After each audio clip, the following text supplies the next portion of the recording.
Spoilers of the Damned. Hello and welcome to Spoilers of the Damned, episode number 30. We made it, guys. Arbitrary date of 30. What was the sounding again? Yeah, we could only afford like one person Paul imitating a trumpet. Gondor calls for aid. One mouth horn. That's it. Well, yeah, and we're here to talk, of course, about Lucio Fulci's masterpiece, The Beyond. Wait, The Beyond? Yes, The Beyond. Oh crap! I think I watched an hour and a half movie called about a sleepy bee called The Beyond. I thought that was a word choice, but I went with it. Yo, that ain't Fulci. That's whack, yo. Sorry, its original title, if I can bastardize it for a second, is E tu vivro nel terrore la aldila.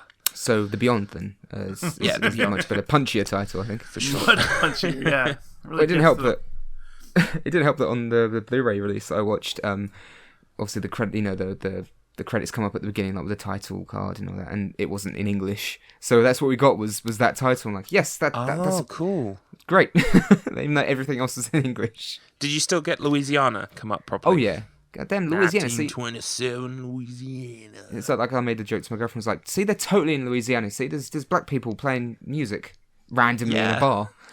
That wouldn't get annoying at all, would it? There's at least one exterior shot in New Orleans. I'm pretty sure that was New Orleans. Yeah, with the buildings and stuff. They look very New Orleans. No, it's totally Louisiana. New Orleans.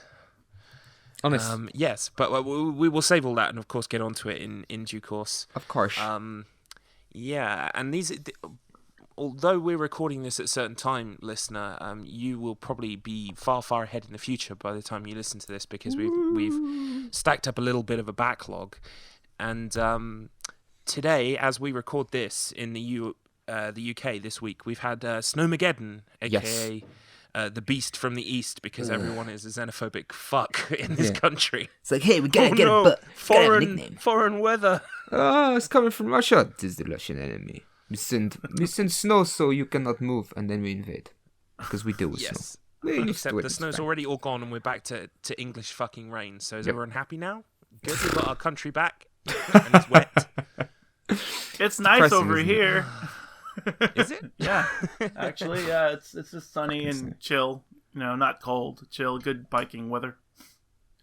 Nice. I envy thee. Yeah, no, I do as well. It's been precipitation of one kind or another for a solid week now. And we were going to record last week, but I contracted some kind of damn disease, and came from Russia. Yeah, it was not good. So I've spent the week drinking lots and lots of orange juice. Oh, orange juice works as well. Yeah, well, after all the recreational drugs were exhausted, I decided maybe I need some vitamin C. Well, obviously there was lots of drugs. We had foreign weather come over. It brings all the crime and drugs and nasty things with it, doesn't it? That's how this country works, right? Because there's no one bad in this country, only foreigners. The customs agents just can't check the weather very well, they can't shake them down for drugs, so it just goes right over. It just goes over the border. Yeah, what's the fucking point of the border? It goes through the nets. They can't catch it. Yeah. Oh man. Yeah. So anyway, my week has basically been just I played some more Shadow of the Colossus. I need to get around. I completed the remaster. It's quite good. I enjoyed it. It's the same game, but it looks fancy. It was nice to go through that whole journey again. Yeah. And I've been getting stuck in The Witness. Do you guys know The Witness? I know. I've seen The Witness enough. Super great friend Let's Played it, and I watched that because, if nothing else, it's like listening to a radio show with him, the way he conducts himself. And I just have it in the background while I'm doing something more menial, like farming in FF14 or something. And I look up every now and then, and I see it, and it's a good game. Yeah, it's a good game. It's a puzzle game, kind of like Myst. But I keep referencing Myst. Like anyone nowadays even knows what the fuck I'm talking about. Well, yeah, as we said on the cast previously, we need to actually play Myst. Yeah. But the Witness is fun. I'd recommend grabbing. Well, actually, like I just said, all of our listeners are probably way in the future where everything's back off sale. And the robots have taken over the Earth. Yeah. And there's foreign weather. It's all fucked. It brought the cyborgs with it. They're probably well into the robot war now. Yep. Fuck, that's scary. And the robots I hope came. we're still releasing the podcast at that point. Yeah. Yeah, Well, like robots this listen is to the it. last bastion of like human history that's been recorded. Like nobody thought to take out our podcast. So This will be held up as Yeah. a cultural artifact Exactly. of the last time it was good. And now the robots are like trying desperately to clone us so they can get us back again. So hey, maybe we're already closer. Who knows? This is the weirdest sci-fi plot I've ever heard of. Weather cyborgs, podcast saviors. This is Pretty almost as much. confused as I was playing The Witness. Yeah. The Witness is a very good puzzle game. It is the one same thing over and over with different variations and tweaks. It definitely wasn't worth 30 quid, but I got it Really? on deal for 7 quid. It's 7 quid at the moment, at least, as we record. And I'd recommend it for that price, especially if you like puzzle games. It's nice. It was soothing. I drank lots of orange juice and walk around a very sunny kind of like little kind of biome. It's pretty. So yeah, I can recommend that. It's not dark at all, actually. Fuck. Yeah. Well, I played when I was snowed in. I was working from home, and when I was on my lunch break, because I only had like an hour, so I thought I'd put something on for an hour. Looked at my Steam list and was like, oh, I bought a game called The Infectious Madness of Dr. Dekker. Oh, it's got really good reviews. Yes, Chris mentioned this Yeah, I put it on and was like, before. that's right. You just type questions at them, and then they respond, and it's just like people are going like so mad over it, like, oh, it's got 9 out of 10s, and oh, it's great. I'm like, yeah, it's No. right. It's I mean, good, it's well. you know, it's well acted in places. Can I ask you a Right. It's question, shot Matt? nicely. Did you enjoy it, even after all those promises? It's alright. I didn't finish it. It's all right. It's just like, I'm done asking you questions. You're crazy. Fuck off. Yeah. I gets felt annoying. like it was quite limited. It gets annoying Right. after a while. It gets like you have Yeah. to really figure out the phrase they need, or you Yeah, just hit the 'cause- hint button and then just copy and 'cause- paste. I'd ask something that he'd just spoken about. I was like, so he's mentioned something. I'm like, oh, tell me more about this. And he goes, oh, I don't know what you mean. So you literally have to go, graveyard. And he goes, oh yeah, about my job. Yeah. Like, come on. The potential is there. Yeah. But obviously, it's limited as to what it can do, but I can see how people get a lot of enjoyment out of it. Right. But it was one of those things where I was looking at it, and I was like, wow, I've been like about 30 minutes been talking to this one person, and then I looked at all the list of other patients. I'm like, oh, there's like a good 5-6 other people, and this is day one. Yep. I was like, no. So I'll do something else. So yeah, I mean, I might go back to it at some point. Like when I've got some proper time to put into it. Obviously, I was only limited to like an hour or something. So Yeah. And it's like we mentioned, I think, last podcast, where it's like we have less patience to dump time into video games without any kind of reward. And Dr. Dekker is a good game for like younger people who have more time to dump into games without any reward, because you spend a lot of time asking them questions and hitting walls and stuff. But then once you've built up enough of that and you actually get the right question, it's like, oh, okay. Yeah. Oh, okay. Then you have more questions to ask and you make progress. And that's what adventure games, basically, the bread and butter is bumping your head against walls until you figure something out and then it's just sort of a thing. It's sort of a thing. Yeah. And now that I'm older, now that I'm 35, I want to pull the trigger and see something explode every time I press the button. I want to see death. I want to kill my fellow man. Yeah, which is... At that I just stage. bought Max Payne again on the PS4 for this very reason.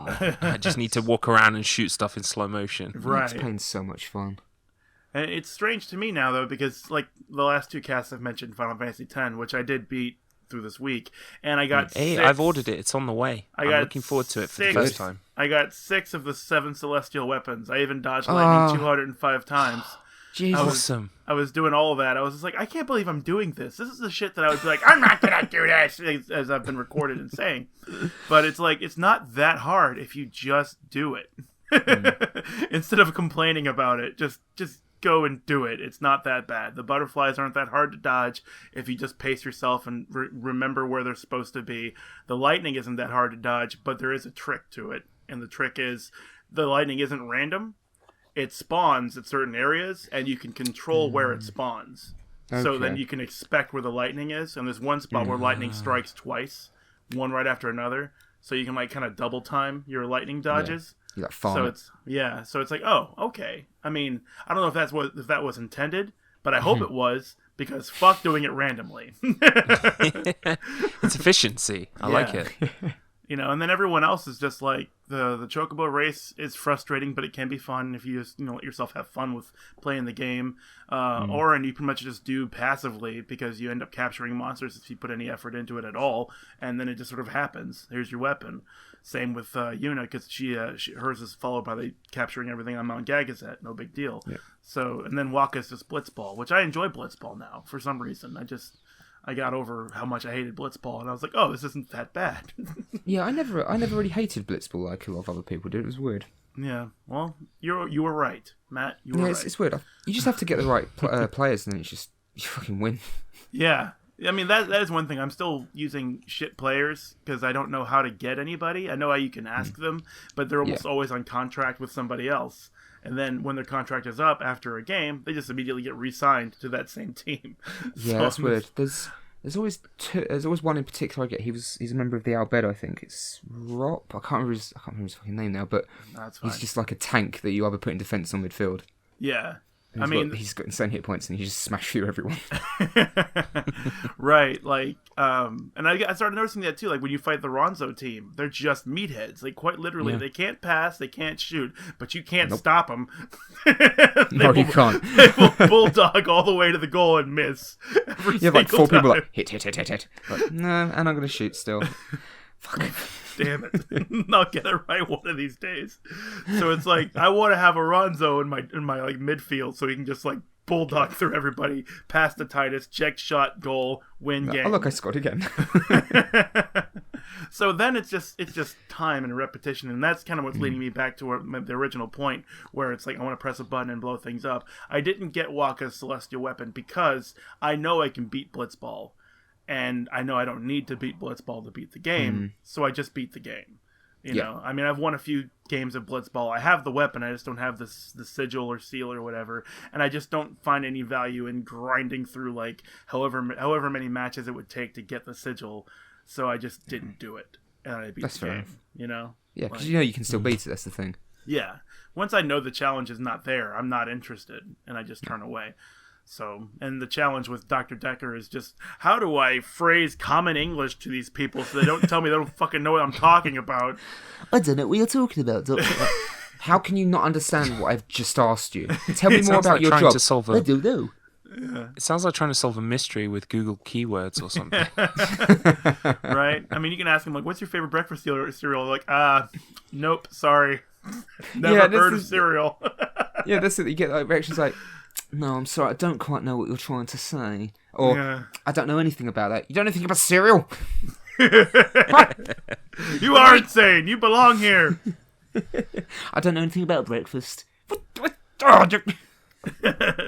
But I get an extra hour out of the day. do you think I'm crazy, Doctor? No, I'm sure. Maybe. Would you kill me if I thought that? Because some crazy people do that.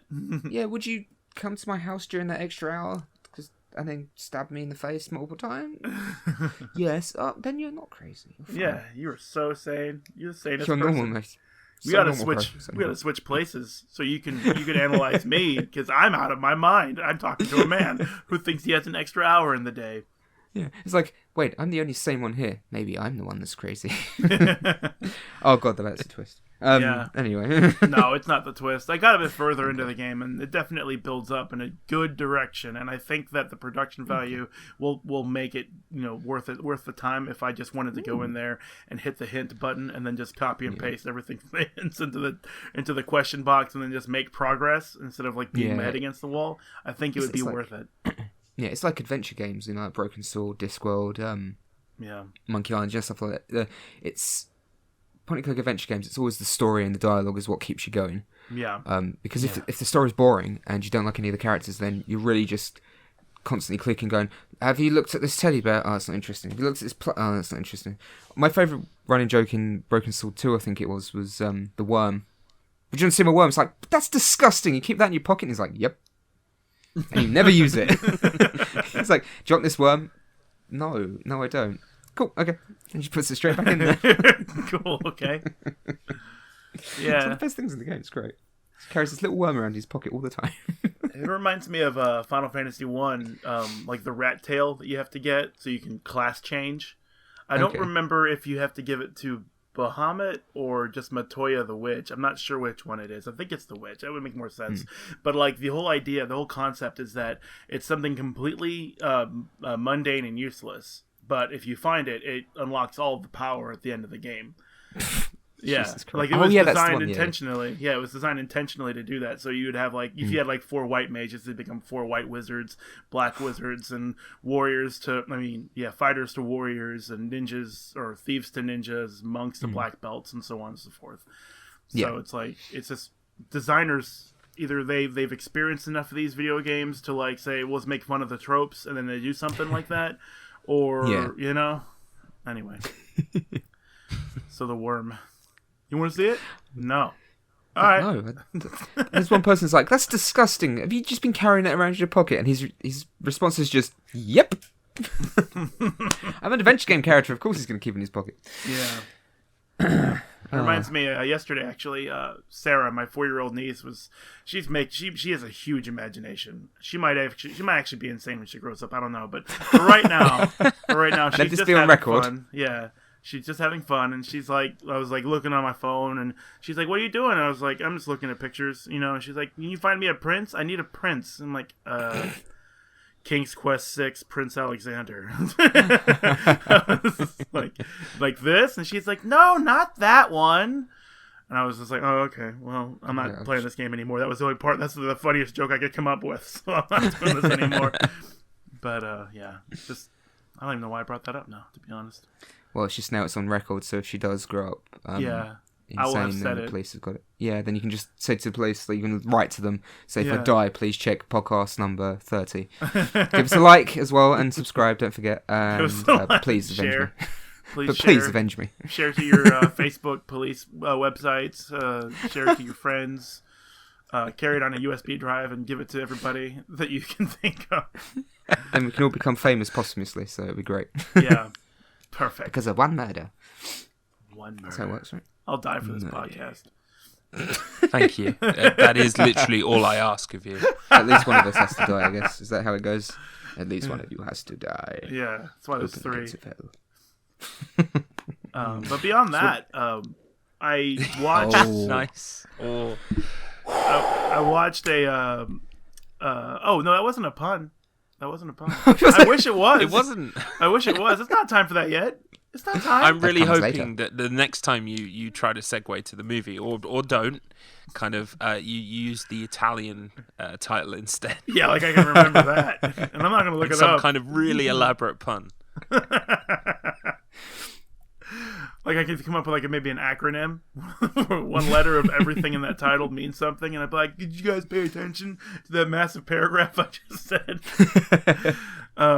But no, I did something horror related, so I'm gonna bring it up. Did I bring up the Ghost Story movie last time at all? Did I mention that ever? It's called I A don't Ghost know. Story. A Ghost Story. Yeah, and I'm not gonna put it on the cast. I'm not gonna ask us all to watch it, but I did watch it, and it's horror movie kind of related because it's a ghost story, and I I kind of don't wanted think you to bring did it mention it because I think I would remember. up. Okay, From last year? no, this was like 2 months ago, maybe. No, I meant the movie. Oh, Did it come out last year? sure, yeah, it was definitely recent.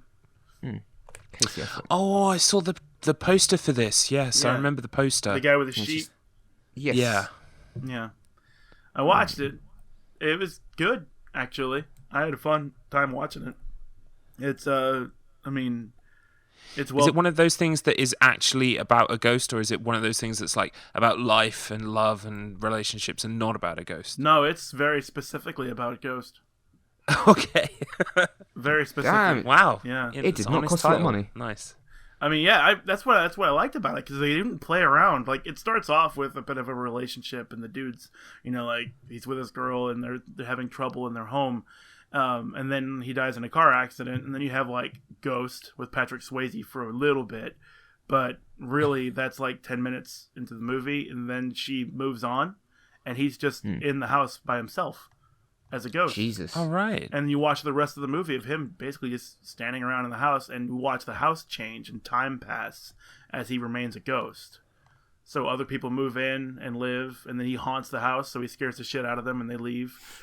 And then, like, it becomes a frat house, so it's like a big party house, and nobody pays attention to him, but he's just, like, standing in the same place or kind of walking around and looking at people and stuff. And I was like, where is this movie going? You know? It kept my attention because I had no idea what to expect anymore. It's interesting. I don't really need to spoil it because, I mean, if that's interesting enough, then go ahead and watch it. I do think it's definitely worth watching. I mean, it's well produced, and if nothing else, it's really funny for Ben Affleck's brother, who plays the ghost. Just listen to him mumble, because that's all he does throughout the movie. He's a terrible enunciator. He can't speak to save his life, which makes him perfect to play a movie where he has no lines whatsoever. Yeah, because then he would be like muttering under his breath, I imagine. Right. But it's like even as he's talking, and it's good in the mood, because it's like, you know, man and woman, they're together, and they're like having problems with their life. So it's like, well, no, maybe we shouldn't move out. Maybe we should. But he sounds more like, let's move out. And my fiance and I were just like making fun of him the whole time. But then, like, you know, he performs great under his sheet, where he doesn't have any lines. That was And his calling in life. yeah, I mean, it ends. Apparently, Kesha's in this movie. What's Kesh? Kesha. Oh, Kesha. Oh, yeah, Pop yeah. star. Yeah, Yes. she's there for like 3 seconds. It's not even worth. Not even worth Yeah, so noting. clearly her picture is on the IMDb page. Yeah, Yeah, that's where half the budget went on. Clearly, it's just getting hurt. It's $100,000 budget. yeah. Yeah. Not a lot. Is it? Originally the ghost was going to be CGI, but they spent the whole budget, and now it's just a guy in his sheet. They're like, that's Casey, you so gotta put a sheet on. effective. It's so effective, actually. It It's does really look well kind done. of spooky, you know. Not like scary, but you know, it's kind of a No. little bit spooky. It's got good atmosphere, and it holds the atmosphere. And like, there's a famous scene in there where the girl eats a pie, right? And What? I know that's not famous to even. That's not like really interesting, but like she nails that pie. It's so cool to watch. I don't know why. Sorry, I mean, she nails that pie like in American Pie, or she nails that pie. It's well, right in there. giving her facilities. No. She eats that pie. She eats Okay, all of gotcha. the pie, and it's She's so the shit out of it. Yeah, I mean, it's all in one take.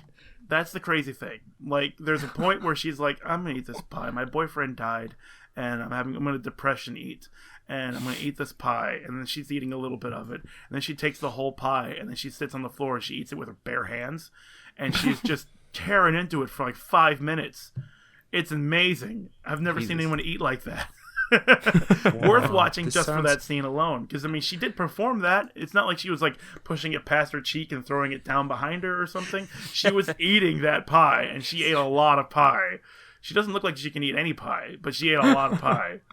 So it's Like, worth watching. I'm sorry, Rooney. You made a mistake. The boom mic was in shot, so you're gonna have to eat the pie again. We've got another pie. Like, this is some kind of sick joke, right? 10 takes. We're like, this is some kind of sick joke, right? Are you trying to call me anorexic? Are you trying to force feed me pie? Is that what this movie's all about? It could have been, but she pulled it off, and it was amazing.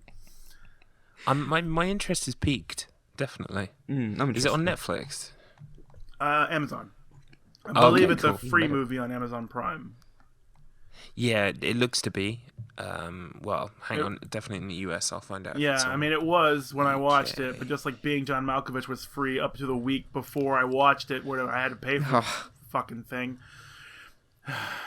I'm just really like, I don't even know why I have subscriptions anymore. It's like every time I go to Netflix, whatever I want to watch isn't there. When I go to Amazon Video, I have Amazon Prime, and that saves me money when I buy stuff. But the video part of it just doesn't hold up its end. Very rarely do I find something I can actually watch with Amazon Video for free. I have to end up paying $4 to rent it, like The Beyond. Yeah. Yeah.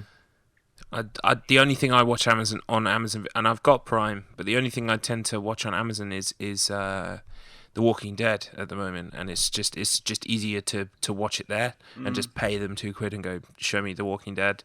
Show me the money. Which incidentally is back. It's been back a week, and yeah. Yep. It's still long. Matt, you finished your video just in time for before the season, yes, mid-season opener. Yes, I got it finished and uploaded on Saturday, I think. So I got it just in time. I've got some really good feedback from it, and it looks like so far the problems I have with it are still there. And as I think you put it best actually, though, when you said that for 8 years we've been told that they ain't the way they used to be. Rick, things can't be the way they used to be. Can't go back. Can't go back. Yeah, we can't go back. Can't go back. And then Carl's like, we gotta go back. So it's just turned into Lost all of a sudden. We gotta go back, Kate. You spent 5 seasons trying to get off the island, and now you won't go back. Yeah, The Walking Dead. I mean, a lot of it was handled really well. It shouldn't have been an hour long.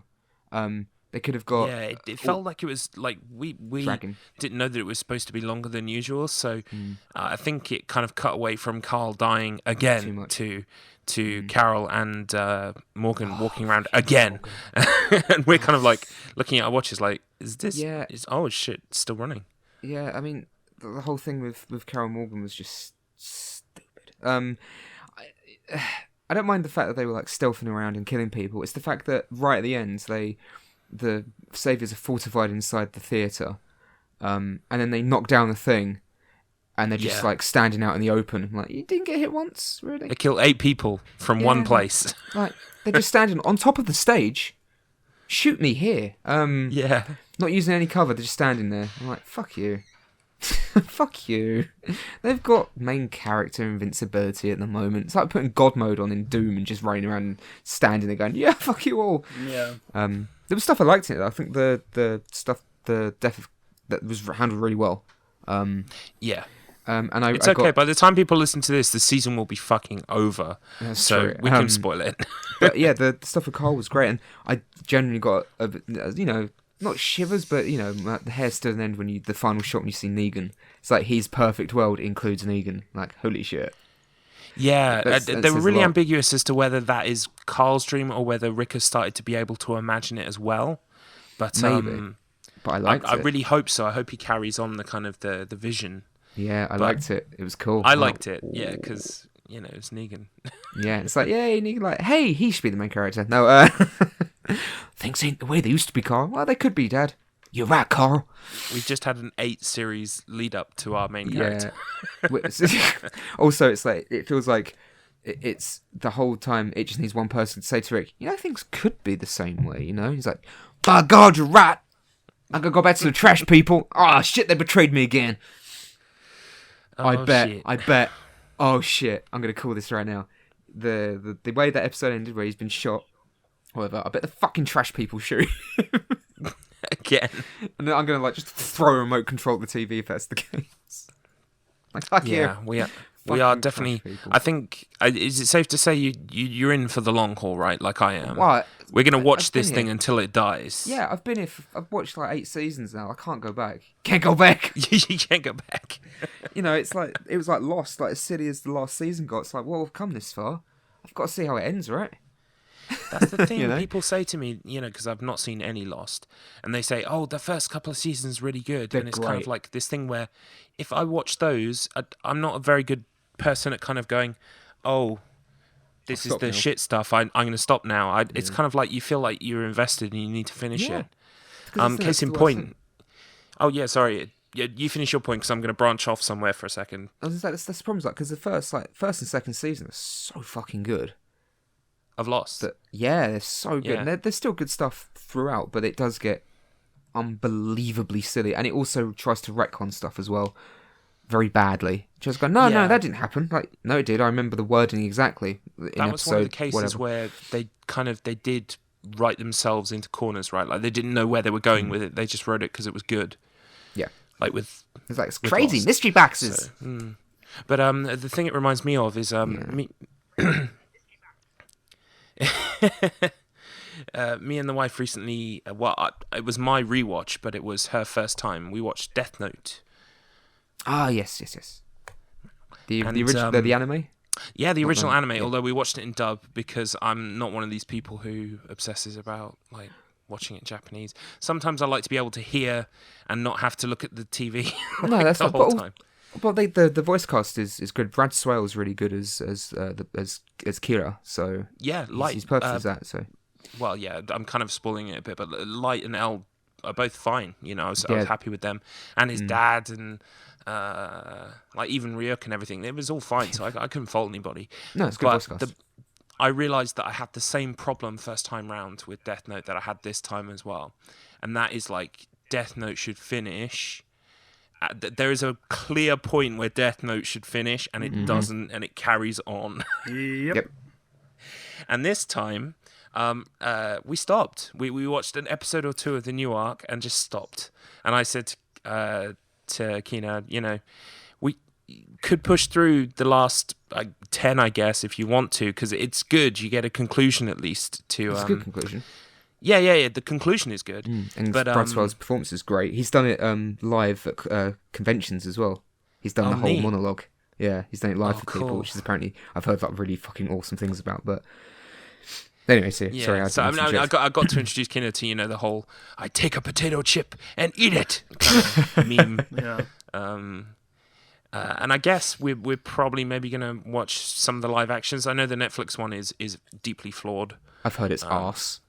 Yeah, I've heard that it's it's absolute arse. It's kind of It's really bad, apparently. I think it's got the kid from Jumanji, the new Jumanji in it. I guess he was doing Jumanji, but well, no, that was good. I enjoyed that. It was fun. I've heard it's good. Yeah, I'm just making a joke. Stupid fun. Like one of the best jokes in that movie, completely going off topic, is have you guys ever seen Flight of the Conchords? Yes. Yes.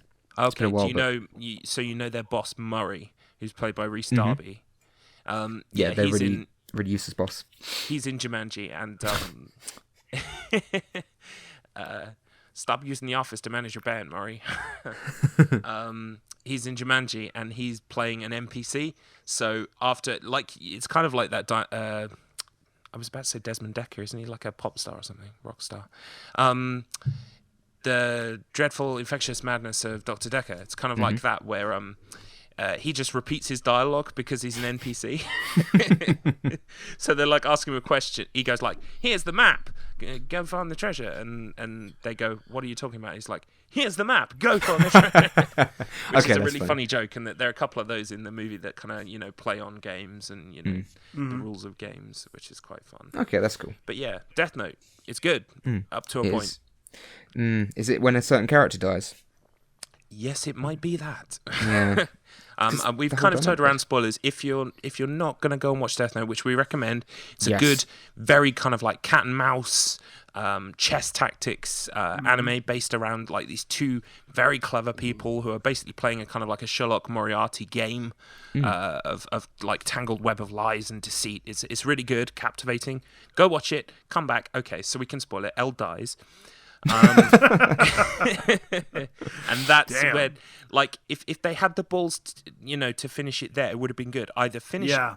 I'm kind of like I'm of the viewpoint. I don't mind how they ended it. I wouldn't mind if Light then got killed somehow or discovered.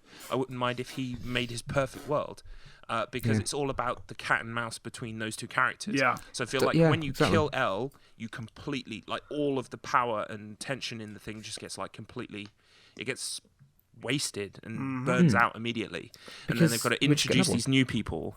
Yeah, because he dies, and you're like, oh shit, that's really ballsy. This is how it's going to end. Like Moriarty wins. If you're going to use the Sherlock Holmes Moriarty comparison, it's like, wow, Moriarty wins. Like L he got played, and and it's like, but, oh no, there's another one. There's a kind of like a thing like, obviously L very much knows throughout that it's, well, he doesn't know 100%, but he's got suspicion. He's a dog with a bone, and he knows it's Light. So he's fucking with him sometimes. It's great, and it's heartbreaking because watching it again, I kind of when I watched it before, I was like, I don't know, 17, 18, so I, some of the like subtlety and nuance was lost on me. This time, I noticed all of the kind of religious allegory and the fact that he gets he washes his feet because that's the thing that they used to do back then, I guess, in the Bible or some shit, and. my wife's just gone. Well, there goes our religious fan base. Yeah. That's, Yeah, whoops. Sorry about that. But anyway, what was I saying?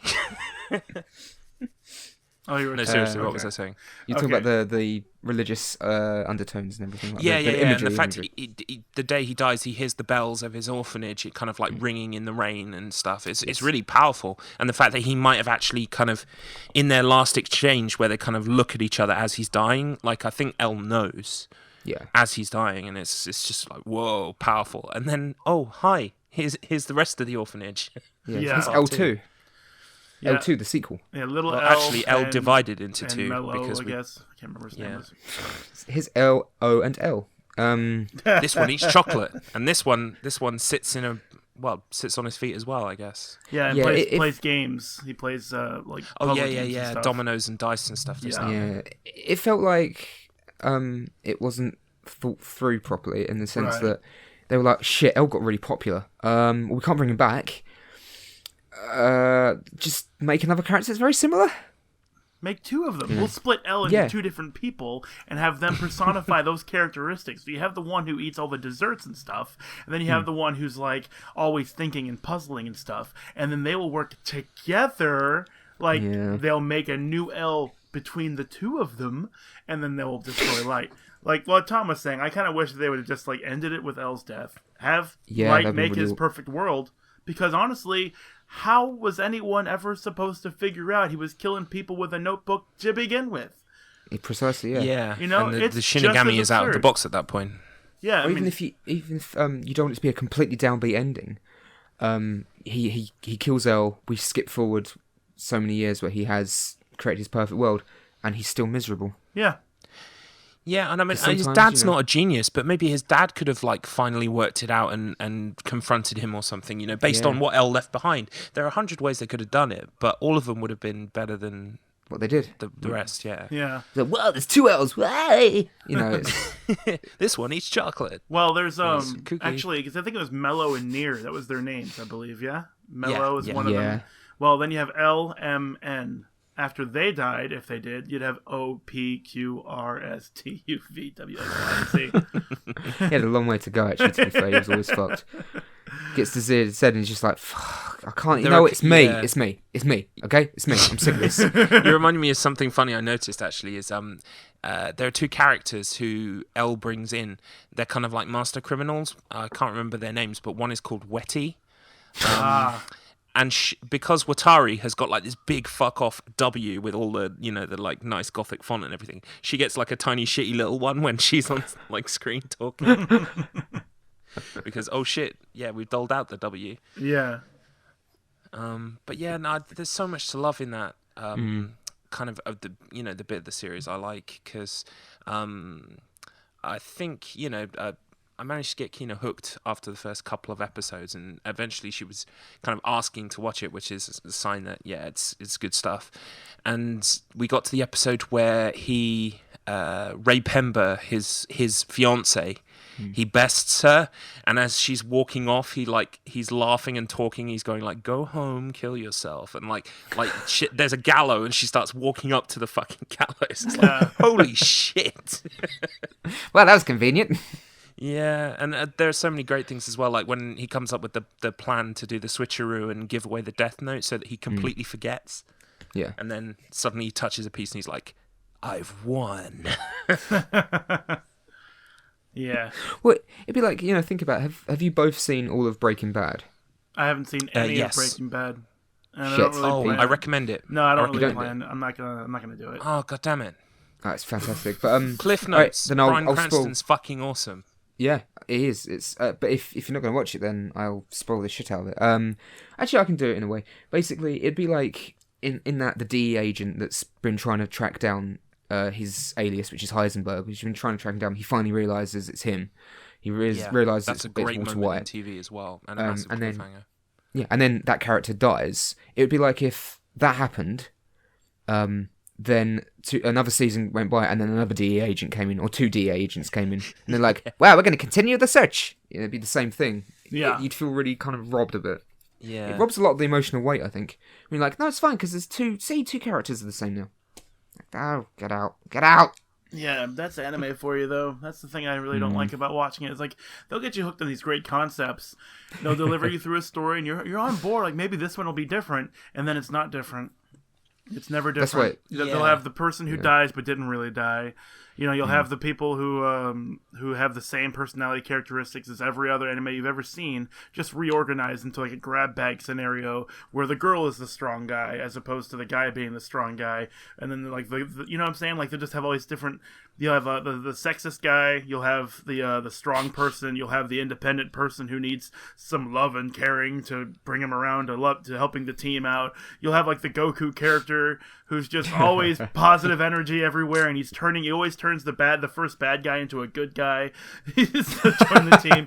Like those things just keep happening over and over and over again because like anime, not anime, Japan or people who make anime, they find the formula. And then they just beat the shit out of the formula until it doesn't drop any more candy, and then they try to find a new formula, and that's why you have Naruto. I will say that for all the problems like that, it does make it all the more satisfying when you find one that doesn't abuse those tropes as much. Yes. I mean, that's why you find one that at least has a kind of like, you can tell someone on paper has got a kind of a groundwork as to where it's going and what the conclusion might be. Yeah. That's why Mobile Suit Gundam is very good like that, and Cowboy Bebop has such a good ending. Well, I'm going to start watching JoJo's Bizarre Adventure because my brother will not stop talking about it. But I know people like that as well. They're like, so good, you should watch it.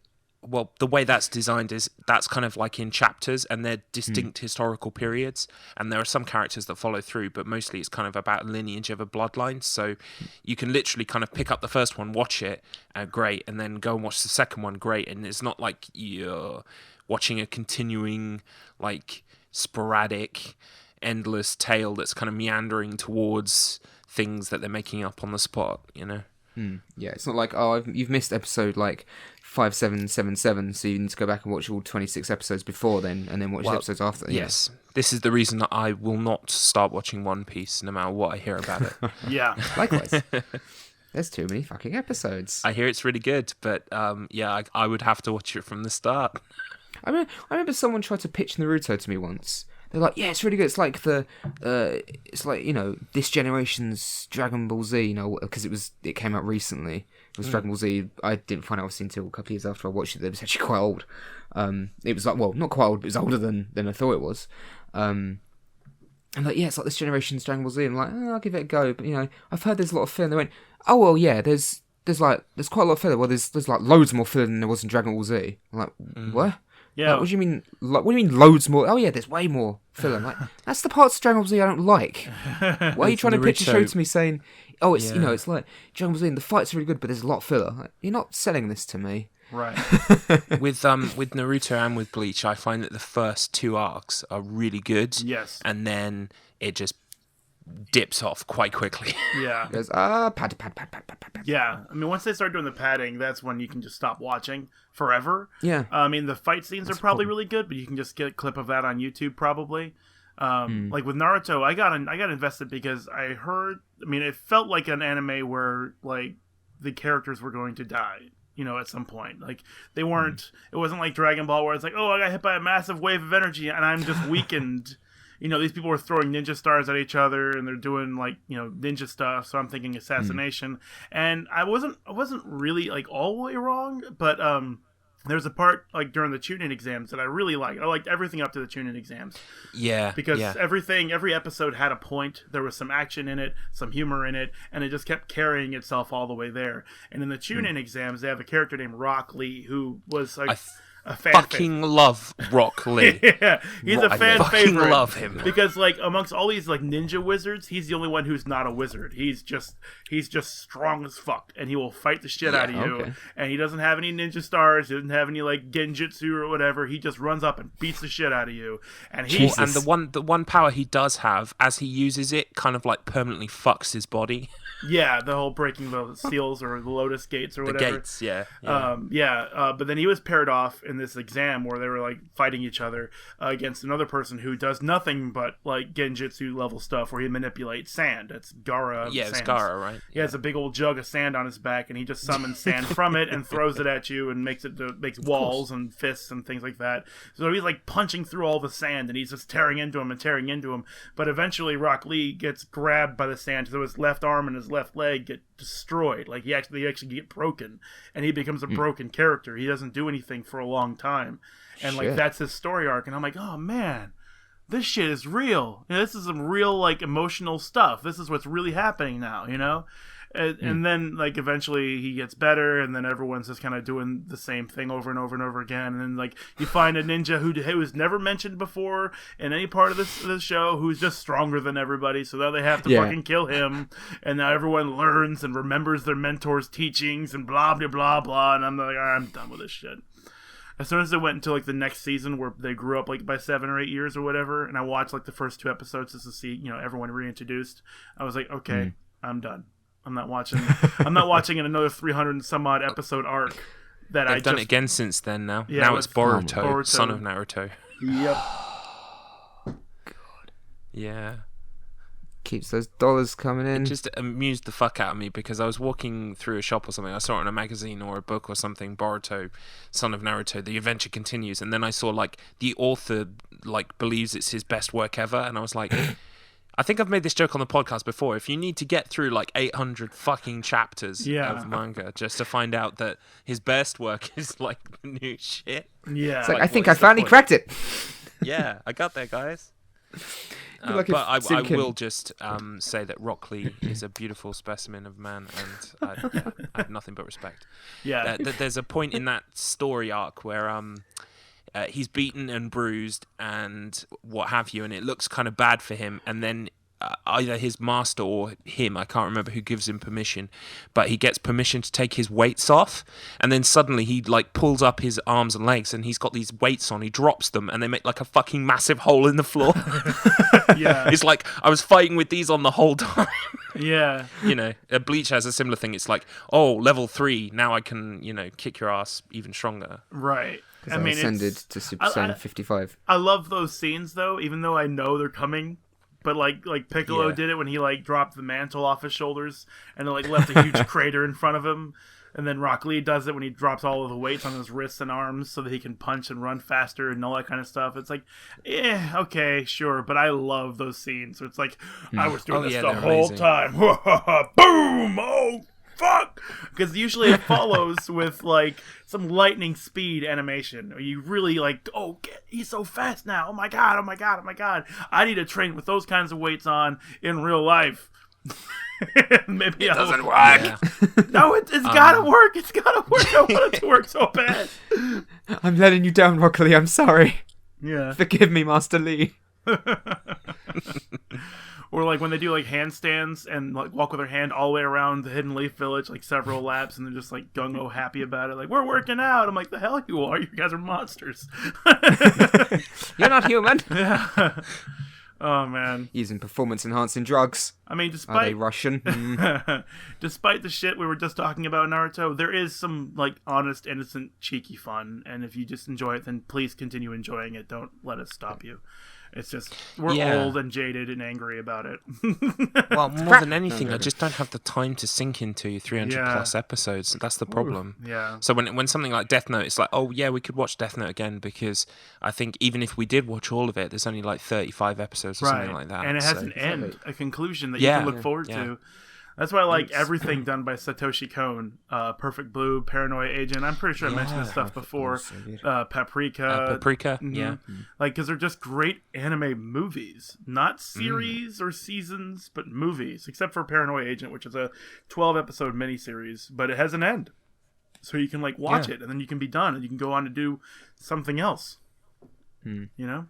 Also, the animation quality is always top-notch. It's always, to me, it looks real. Like, not like legit realistic, but the dimensions and the details on each character looks like a real person instead of like massive red spiky hair that couldn't possibly be held up under normal conditions. None of that stuff. Everyone just had like normal hair, normal colors, normal dress, except for the people who don't, which makes them stand out far more because it's the point.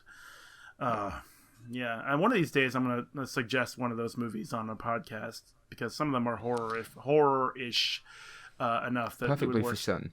Hmm? Perfect Blue, definitely. Perfect Blue, definitely. Oh yeah, Perfect Blue definitely fits. Definitely. Yeah, when you see somebody I take haven't seen it, when you so see that somebody would take be a interesting. screwdriver in the eye, that's like, okay, this is a horror movie now. It could have been a comedy all the way up to this point, but now I'm fucking scared. I wonder if the director was influenced by Lucio Fulci. Ah, When we come into the eyes, speaking of eyes, yeah. I see or what as you I like did. to call, or as I like to call, as I redubbed the Beyond while we were watching it, as Lucio Fulci 3 Eyes 0. Holy shit, guys! Did you just make an "Et tu vivrai nel terrore la Adler" reference? Damn, son, we totally did, yo. High five. That's right in my hair. Why did I do that? At least it wasn't by my eye. Oh, Yeah. the eyes. Why is it the So- eyes? Yes, I guess we're on to the Beyond, which you picked, Matt. Yes, I did. And I will hasten to say that this is probably. I need to have a look at all of the choices that you've made, but this I think is probably my favourite choice you've made so far. Shit, really? Really, I really enjoyed it. I really did. It's a mad movie. It's as mad as a box of frogs, as some people would say. I loved it as well. It was insane and completely out of its mind. But I think I've made lots of notes so I don't actually forget anything that I thought of because there's so much in here. Yes. It's a bit of a mess in places, I think. Oh yes. But then again, I think as it gets a bit more messy towards the end, I think that's almost part of the point. I think that's the point of it, towards the end especially. That it is almost like reality is fracturing and breaking down. I know it's skipping ahead a bit, but I mean, there's problems with it. You know, it's not perfect, but I mean, I will say its budget was $400,000, and for such a low budget, I think it looked pretty fucking good. Yeah, for 1981. Mm-hmm. Yeah, Yeah. he was a director. You know, whatever you want to say about his films, he always got his movies looking good. No matter the budget, they always shot really nicely. It's like parts of Zombie Flesh Eaters. It's just a zombie movie, but I think a lot of it was shot rather artistically well, and it always looked good. And he has a knack for making things look disgusting and dirty. Yes. You felt like The you wanna words take that a come to shower. mind are ooey gooey, drippy drippy. Oh, there's one scene. Look, I was thinking ahead. It's poor old Plumber Joe, or Joe the Plumber. Which is only known as Pirate Joe Plumber the Plumber. Joe with his Yeah, bandana. he's definitely a Southern American. I mean, look, he's got a Jesus Christ thing on his car. He's definitely not played by an Italian actor. He's not. He's from Southern America. Look, just because he's played by an actor known as Giovanni Di Nava does not mean he is not Southern American. It's definitely Italian. And his wife and child. Yes, but Joe the Iraqi plumber, he looked like he was well, of Afghanistani or from Iraq or something. But there's one scene that I have a strong stomach for movies, you know, despite being squeamish at the eye stuff. But that's more a case of that's the eyes. Why the eyes? It doesn't make me feel sick. It just makes me feel uncomfortable. Yeah. There was a scene where someone finds poor. This is skipping ahead, but someone finds poor old Joe the plumber dead, who instantly had his eye horribly gouged out. And the character turns around, and then he starts to like vomit or just pus and blood starts to ooze from his mouth. Yeah. It genuinely made me feel really sick. And my girlfriend said, "Can we pause the tape, please?" And she started retching. She has a strong stomach. Like, we've watched some really violent shit while eating before, but for some reason that got both of us. I think it's because it wasn't cartoony and comical, whereas a lot of splatter films, you know, it'd be like spraying out of his mouth. It was the fact that it was just kind of dribbling and slowly like oozing out. Yeah, I think it was the fact that the fluids felt real. Yeah. The consistency and everything. So it did kind of make me feel kind of a little bit queasy. I was like, it's gross. It's like, oh god, and it just kept like bubbling out. I'm like, stop it. But no, he's a director. His movies always just look really like nasty in a good sense. Like if they're horror films, they look just dirty, and the set they designed, because it wasn't until later on when it shakes that you realise that the basement was a set, like a set, because it looked like some of it was filmed in a house. Yeah, some of it, obviously, a lot of it's were sets, but it looked nasty. It looked horrible. It looked like it smelt bad. I could smell it. It's it's great, but no, I'm getting all over the place. But yes, it's mental. Yes. Well, it opens in 1927 Louisiana. Yes, helpful subtitles, kind of in the bayous. Let us know. Yeah, they're a rowing. They've got their eyes set on a man that they're coming to apprehend. I loved that line. I can't remember exactly what it was, but it was something like, "You goddamn warlock." God damn you, warlock. Get out of my state. You goddamn cursed the state of Louisiana. If it is a state, I don't know. I'm not American. Chris, is Louisiana a state? Yes. Yeah. Yay, and that wins. I was just like, oh shit! Wait, what is it? I don't live there. Yes, it is. It's got like 2 towns. It's got Norlins. It's got Baton Rouge, and it's got the Bayou. And that's pretty much it. And the rest of it's and that was all condensed into this one movie. Yeah, swamp. The rest of it's Swamp Town. Goddamn Swamp Town, you goddamn. So here we go. I have the line here, and I will speak it fluently. And obviously, I was here we go. You ungodly warlock! Because of you, this hotel and this town will be cursed forever. Ungodly warlock! So they're gonna drag him down, crucify him, and cover him with boiling hot marshmallow fluff. I was like, oh, yes. why are you doing these horrible things? All the while, he's like, please don't. There's gates of evil. Like, yeah, fuck you, warlock. Ah! Yeah, you'll say anything to save yourself. Clunk, clunk, clunk, marshmallow fluff. Or boiling melted ice cream, or whatever the hell it was in those pots. I think it was wax. Is it supposed to be wax? It was wax or cement, maybe. It was not cement. He fizzed. He melted. He melted like mad. But I mean, again, like the low budget. Some of the effects I thought looked great, especially when the first nail goes into his wrist. That looked really good. I mean, that's one thing I'll give a Fulci movie. Is like when they do things like that, and even I'm like, well, how did they do that? Because it looked like a hand was in like behind the wall, and then everything else like led up to it, But then he was kind of like hanging from it, and the nail was, unless there's like a prosthetic that they just laid over his wrist with the nail sticking out. But even that, it looked really good. It looked like it was a good magic trick. Good on them. Yeah, it was good bit. And that's why I love practical effects. I really love. It's like because then you sit there going, how did that? But they must have had him, and then they've built it around him. And whereas in CGI, I go, they just used like computers. So just like wiped computer stuff all over the screen. They got the mouse and just went with a computer just, sponge, it around. Just like you have to pretend they're pouring hundreds of gallons of boiling wax on you. Oh, okay. It hurts. Look at the ball. But it smells like vanilla ice cream. So can I eat it? No. Stop it! No. Yeah. It's bad. You haven't been to Louisiana. They can't keep the ice cream cool. It's boiling hot. That's why the town's cursed. He's cursed their ice cream. No wonder they killed him. I'd have done the same thing. Dickhead. Goddamn warlock. Yeah. Poor old Shrike. He was just painting. Really creepy painting, but I'm painting hell. But yeah, so the movie opens with. I will say one thing as well that they're rowing over to his estate. And I was like, oh, yes, so they're going to go in, quietly. And then 2 cars turn up.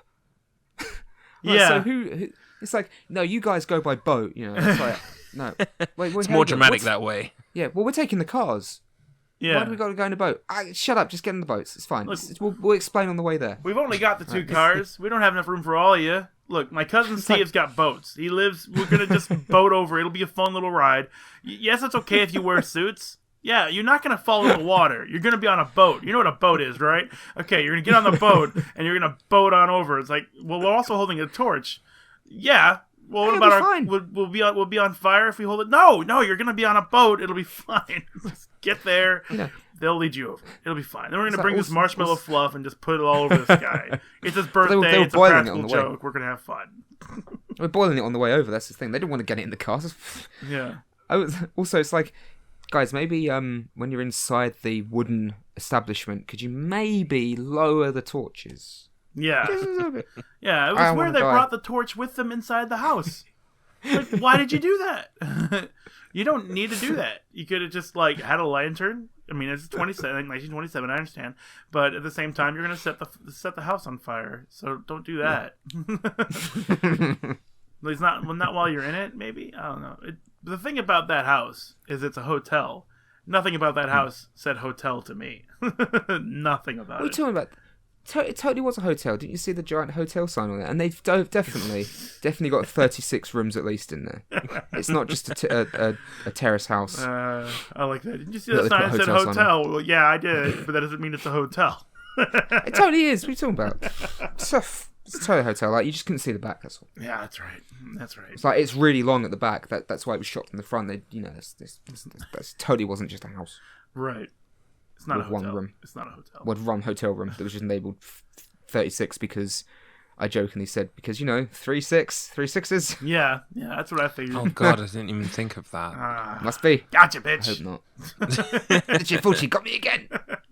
No, I put that together. It was like 3 and 6 make 9, or 3 sixes equal sign of the beast. That's the one thing that really disappointed me about this movie, though. It was like the synopsis was like 7 gates of hell, a woman inherits a hotel. Like, okay, cool. So the 7 gates of hell are in this hotel. That'll be interesting because like some of the rooms will be gates to hotels, gates to hell, hell hotels. Yeah, and I'm down with that. I like the whole hell stuff. And then it's like, not really. It's just this whole hotel apparently is a gateway to hell. It's somehow, one of the doors. for some reason. Like, that was never even really established. We have a guy who's painting, and then now it's a gateway to hell. Okay. Don't paint, well, obviously. I guess. Don't paint hell landscapes, basically. Yeah. Don't paint anything, I might add, because the decorator then, in present day, as we move forward, the decorator falls off because he's trying to kind of do the outside of the house, and he sees the lady inside. Oh, right. Who I realised later on was the woman that's reading from the book of Eibon at the very beginning in 1927. So, and then a load of flames happen, and then her eyes go funny. Yes. So cheeky bitch. But yeah, poor old window cleaner. Yeah. Harry, let's call him. I love that though. She was like, "When do you think it'll be done?" He's like, "Oh, we should be done in the front of the house, in like a day or so, or by the end of the day." Okay. He goes, "Bye." He's like, ah! It's like, even if she wasn't done talking, she's done talking. Yeah, it's like, bye, gotta do my job. Yeah.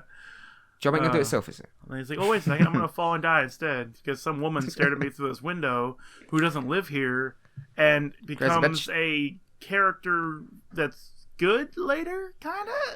Well, this is the maybe, thing. sorta. The whole movie is a fucking mess. Like, the best actor in this movie was the dog.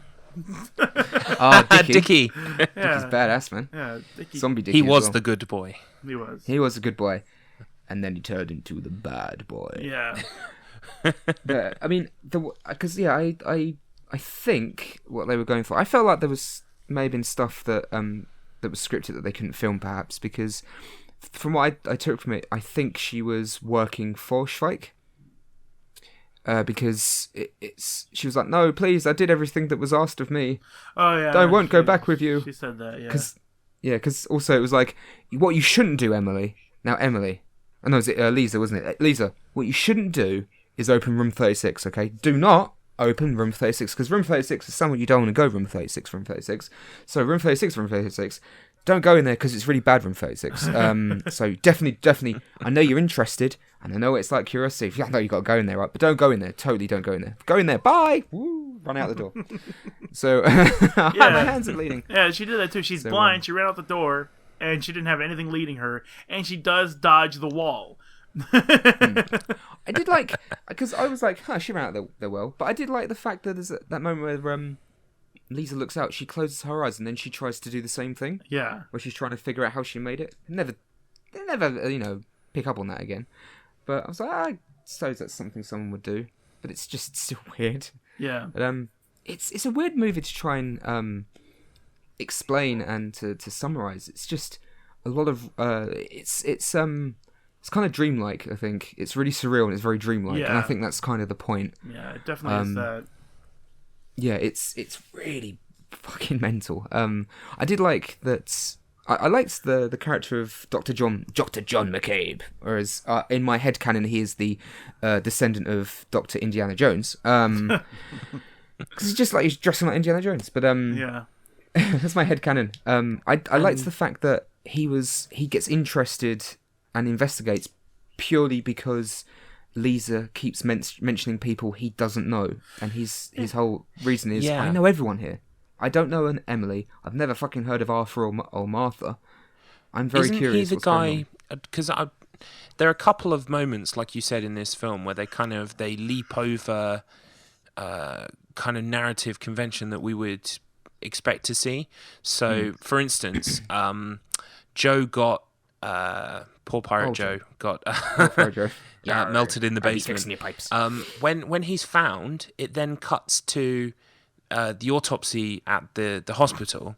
Yes. And another woman walks in, and I'm like, who is this? Is this the woman from the house or before? I was like, this is ballsy. We're kind of jumping around a bit. You'd expect like someone to go, oh, we're gonna put him in the ambulance or whatever and drive off, and we'd kind of know that that they got him from the basement and put him in the hospital, but we just kind of cut.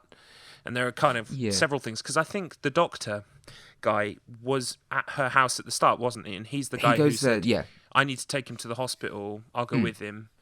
But I didn't work that out at first. I was kind of like, who's this doctor guy? I was like, oh yeah, it's the guy from the start. Who's this photogenic doctor? He has a thing for photogenic doctors, doesn't he? Yeah. Dr. Menard from Zombie Flesh Eaters. Now we've got Dr. John McCabe. Yeah.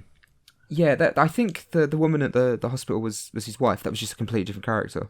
Yes. And she kind of came in, and I was a bit confused. So I was like, I didn't know that they did this in the hospital, but okay. Just let her in. Yeah. Do not entry. Yeah, she was probably confused by the logo, the sign. Do not entry. What? Do not what entry? Do not stand in the entryway. I better just go in. I better ask them. She goes in, and then she dresses Joe. She takes his suit with him, and I said to Kitty, is this an Italian thing? Because I've never heard of anyone doing anything quite Usually like it's the undertakers who do that, so it's not even at the hospital. It's at a funeral home. Right, it's done in the funeral homes. Really they take them downstairs and do the whole preservation thing, and then they just dress them up in whatever they can be dressed up in. And it's not the wife doesn't. It's not her responsibility to do that. No, I think she's got a bit mad. But I like the way that. And before then, Dr. Harris, played by Al Cliver, who was also in Zombie Flesh Eaters. He was the guy who owned the boat that they journeyed to Matul with. Oh, right, of course. My favourite character, besides Dr. Menard, obviously. But he's like obsessed with Schweik's corpse that they find, to the point where he hooks it up to a heart monitor. Yeah. Why is he what does he expect? Didn't you say it was like a brain pattern machine or something? I don't know. it sounds like it's kind of like, oh, I've just got this theory about brain patterns. Like, can I hook it up to my machine? It's like, oh God, Harris, again. Because like, you always Harris, ask mate. to hook it up to the machine. Can I stick something into his brain? Just whatever. Like, I mean, he's been dead a while. Clear. I got to check. I don't know. No, this is the hospital where not only serious scientific research is carried out, but also people walk in to do not entry places and They don't even read the entry clothed sign. corpses. Oh, and of course, where the desks are fully loaded with guns. Right. Obviously. Resident I mean, you've Evil got people universe. just walking in. You've got people just walking into the examination room. You have a gun loader. Get out. Did you read the sign? Get out. Get out. They didn't put the full sign. Then again, this is hospital. Yes. As the sign outside is just hospital. Like, this is great. There's a line later. I mean, I guess skipping ahead again when Dr. Jonathan McCabe is with Lisa. He gets a phone call. It's like, "Hello, Dr. McCabe." Yes. It's like, "Oh, a hospital's on the line for you." Which one? I'm a doctor. Doesn't mean I work at all of them. Could you specify if it's the Louisiana one or the one in New York? Which one? Yeah. A hospital? I don't know. But she walks in and we don't even see what she sees that makes her scream. Perhaps it was the I brain really pattern hated of that. Shrike. That's where I kind of lost track with the movie. Because she's just she's dressing him up. They even have her cutting the clothes so that it would fit around him, as opposed to her have him wearing everything. And then she just kind of looks up and and then she's on the floor, and there's a dangerously large volume of acid in a jug with no top that would even fit that bottle, and it just tips over and just pours all over her and turns her into cherry soda. This you're is like, clearly oh, malevolent acid, as we find out when the little girl comes in. It's Well, chasing well, you. Well, it did say do not entry, so Yeah, she That's got what obviously she why. deserved. Do not entry. That's for sure. She's illiterate, so she couldn't read the sign, and the door was unlocked, so she deserved it. Or maybe maybe she's not. She doesn't read English, and she only knows Italian, and that's why she just blindly walked in the door. Maybe that's what it was. You talk about that actress was clearly American. She was English speaking. She wasn't Italian. Let's have a look. She was She was Italian. Laura Di Maci. Sounds delicious. When are we having it?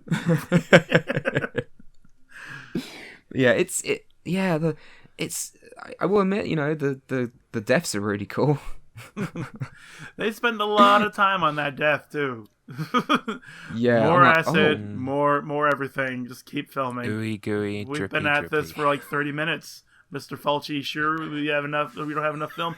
We need more. I will stop. We need more film. No, we are not finishing. Mr. Fulci, I think we have enough. No, scare the child even more. Stick a face in it. Don't even they didn't even tell her that it was a dummy. It's like, make her watch. Yeah. She must know the terror of life. Yeah. Hey, little girl, come here. Your mother's in the next room. Yes, go say hi to her. Yes, go say hi to her. Yes, capture it on film. And I think I said. Then they lock all the doors. I think I said to Matt on the chat, this room with several locked doors. Yeah. Like she just goes from one to one to one to one. It's like they're all locked. Apart from the dead person cupboard. Right. Hello. What do you shouldn't be in here. Did you not read the sign? Scream. Cut to a funeral. Right. Okay then. Yeah. We'll cut to the funeral, I guess. I thought that was crazy too, because they did just cut to the funeral. Like, okay, what about, like, I mean, that's nothing they need to show any preparations, but there was just like no time, no sense of time between terror to funeral, and then like nobody's there for the little girl. Like nobody. Like the family goes one direction, she goes the other, and then the owner of the hotel says, she's there. She like comforts her, and then also goes another direction. So I'm just imagining, like, I think her name is Jill or whatever. She's just Jill. She's just sort of a wanderer at this point. Like no guardian, no home, no nothing. She can't get home even if she wanted to. No car, no driver's license. Just all right. Guess I'll walk. Yeah. And she's blind and she doesn't even have dicky. Yeah. So she doesn't have a dicky. Wait. What? I should rethink that. Yeah. Oh, that's the police. Hello, officer. Officer, yes, how are you today? No, the handcuffs are hard. Is that marshmallow fluff? What are you doing? I'm not a warlock. God, ungodly warlock. Best line in the movie. Actually, no. My favourite line in the movie is spoken by Dr. Jonathan McCabe, which is, "No, Lisa, I'm a doctor, and I won't accept irrational explanations. I want to talk to Harris. I'm going to call the FBI." But he's got to talk to Harris first. Yeah. And then call the FBI. Yeah, because Harris owns the FBI. Harris is an FBI investigator or something. I don't know. Call Harris. I think my favourite line of the movie is when early on, the lady who owns the hotel, she walks into her bedroom and she meets Arthur. Martha and Arthur apparently came with the place, supposedly. Yeah, whatever. I'm not sure that's how it works again, but No. Yeah, you work for me now. she says, "This is my bedroom, what are you doing here?" And he goes, "I was looking for keys." Oh yes, you're always looking for keys, aren't we, Arthur? Have either of you seen Manos: The Hands of Fate, or have you heard of it? I haven't. heard of I've it. heard of it. Heard of it. Its legend precedes it. It is amazing. Me and my girlfriend watched the Mystery Science Theatre episode of it because it's on there. A lot of them are on Netflix now, and we watched it. And I kept making there's a character in it called Torgo. He's like the little helper thing that works for Manos, or he works for the Master. What the fuck? Because it's a confusing movie. Yeah. And I just kept making Torgo jokes because he's very much like Tommy's like, "I was looking for keys." Because the character of Torgo, he's famously the actor was high on LSD all the time. Oh wow! So Okay. knowing that when you watch the movie in Manos: Hands of Fate, when you watch it, you can really tell because his eyes are always glazed over. He can't keep eye contact with them, and he just looks out of his mind. And he talks very strange. He's like a line. He's like, "The master says you can't go in here," And I Arthur was just like, "Hey, it's the sequel to Man Has the Hands of Fate. Torgo's okay, yay!" And when he goes down into the basement, I was like, "Torgo, you down here?" But yeah, that scene's great. And he's like, "I was looking for keys." She's like, "Which keys?" He's like, "All the doors are locked." So you want all the keys, Arthur? And he's really sweaty. Yeah, so sweaty. Yeah, he looks incredibly shifty. Also, I made the jokes like when it's like, Arthur, what are you doing in my room? I'm not masturbating, honest. What are you doing? Masturbating. I'm glad you brought up the Mystery Science Theater thing, though, because honestly, I felt this movie belonged in the Mystery Science Theater frame. Like, I was kind of waiting for someone to say some things sometimes, just because I wanted something to either break it up a little bit or go, "Oh my god," or something. And I was watching a little bit of it with my fiance before she had to go. And I was hoping that she would watch it all with me, because honestly I didn't want to finish this by myself. Like right around the Jill funeral scene, I was like, I'm done. Reddit, how's it going? I'm just gonna be on Reddit. I'm gonna look up and okay, Reddit, look up, and it's like, oh, spiders. Man, they're spending a lot of time on that spider death. I'm not watching that shit either. Reddit. The spiders. There's like no reason for the fucking spiders. There's no reason for the spiders. It's like, I'm gonna go up there and look up the plans. Oh no! Well, no, that's the thing. That's the thing. Like, because I thought, like, as we were watching it, I made the joke to Kina that, shit, the floor plan must be a swastika or something. He opens, he's like, wait a minute. He opens the book, he looks at it, he's like, but this means, and then like it throws him off the ladder and spiders come. Because he's learned the secret. The floor plan is clearly evil in some way that I couldn't really work out from watching. It wasn't an upside down cross. It wasn't a swastika, which wouldn't inherently make it hellish.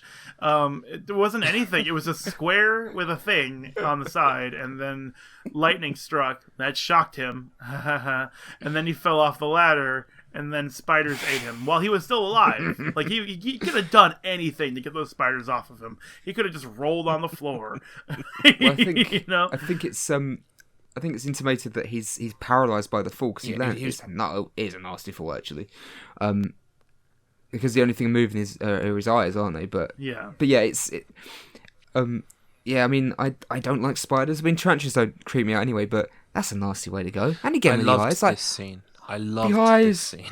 Oh, again with the eyes, for fuck's sake, Fulci. Yeah, you know what creeped me out about that, or grossed me out?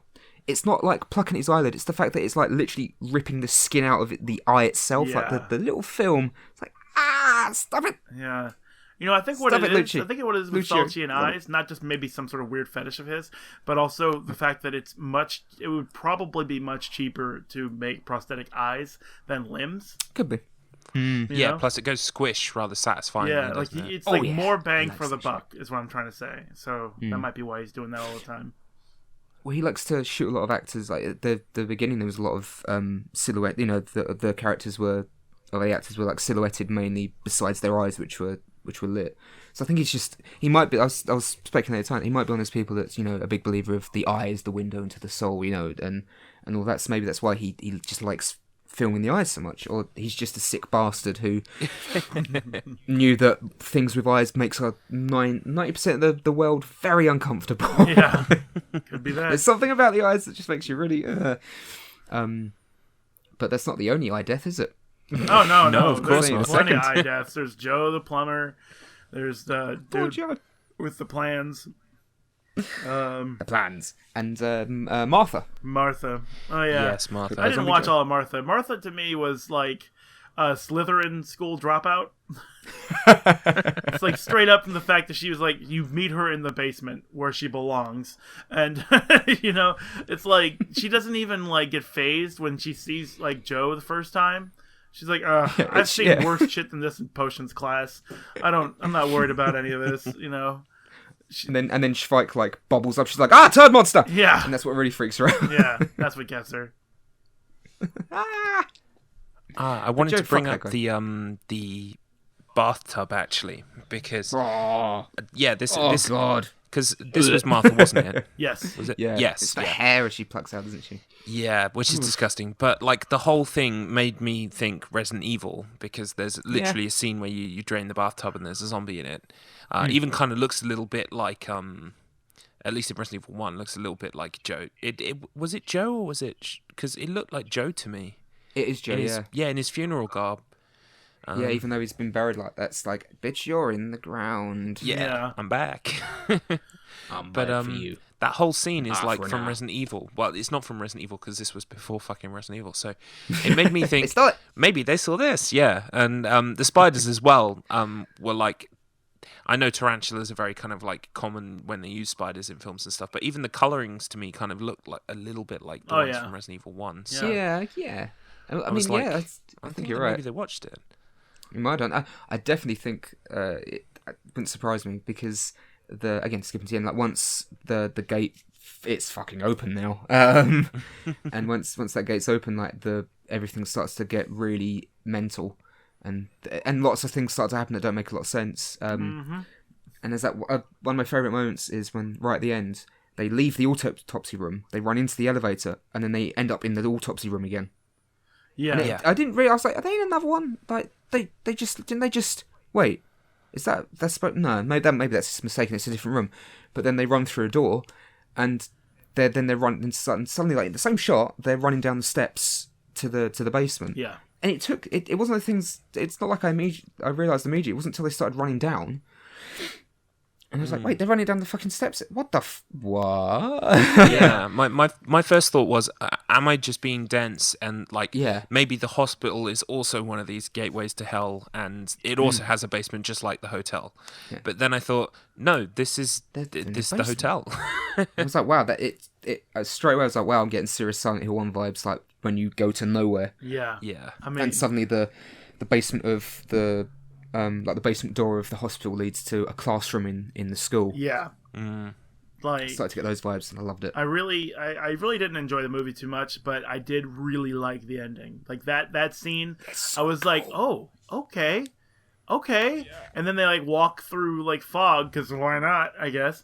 And then now they're in the painting. I was like, oh, that's what this whole movie is about. Fulci found a painting, and he wanted to make a movie about it. And so he just threw his friends together and made it happen. Give me some eyeballs. But no, I really love the ending because I think it might... I'd heard about the ending, and I always thought the ending sounded really cool, like the depiction of hell. I think that might be probably my favourite depiction of hell in a movie. Yeah. Just because it's not fire and demons and ghosts and brimstone and all these like it's just this desolate wasteland with dead bodies, and it's just foggy and it looks decrepit and decadent. It's also and no matter where you go, you end same back. scene everywhere you look. Like, because they look forward and it's the same area. They look back and it's the same area. They run forward and it's the same. And I love I think both the actors do a fantastic job in Final Sin, especially David Warbeck, who played the Doctor, because he looks like a doctor or a man that has just had everything he believes in shattered and broken, and everything he thought was real and logical has just been taken away from him. He looks fucking terrifying. Yeah, you've actually just reminded me of a really funny line in this movie though as well, where like he's the rational scientist, and he's clearly a little bit annoyed at having to deal with this irrational woman, with her. The man's there, then he's not there, that kind of thing. But she says something like, I'm from New York. I don't believe in ghosts. Yeah. I was like, yeah, that's, New York. I think maybe the Ghostbusters saved that twice from ghosts. Huge catastrophic events, too. You really couldn't have missed it. When he goes, trust me, I'm a doctor. I love the moment when she calls him because she sees Schweik in the bathroom, and he's like pinned to the wall, and he goes up there, he looks in and he's like, there's nothing here, and he just shoots her that look he shoots her is brilliant, of this, fucks, really? Like, I'm almost disappointed. Like this it's a smug degree of, you almost had me then, oh, you crazy. Doesn't she say like at one point like, "Oh God, maybe I'm just going crazy"? And he's like, maybe. Yeah. That's the rational explanation. Your brain is just broken, silly girl. Although I will say, Mr. Scientist / Doctor Cool Guy McCabe or whatever you said his name was. Dr. Jonathan McCabe. Yeah. You should have a TV show. Can I just make a point that he clearly ascertains that gut shots and leg shots don't work. Headshots I know. make him go down every time, and then he continues to shoot people in the chest and the neck. I know. I love how his revolver. Come on, man. I love how his revolver has like 9 rounds in the cylinder. And it sounds like a cannon going like, "Ba-doom!" I'm like, that's okay. I'm like, I don't care if he's missing now because that gun sounds fucking awesome. That's the kind of stopping power you need when you gotta get people out of the morgue when they go in the do not entry room. You gotta blow them straight out of the house. Wow. I do know something about that scene. It's a shame because apparently the story going around is that the scene with the zombies. There was going to be something in the hospital, I think, and it was always going to lead back to the hotel and then the gate because it's all surreal and reality's breaking apart. But apparently there weren't going to be zombies per se, like because obviously you had ghouls and apparitions because they were more like apparitions, really, weren't they? Like just like these strange, ghostly, monstrous things that would appear and kill people. They're monster. They are the corpses and bodies of people, but they're clearly supernatural in the way that they can.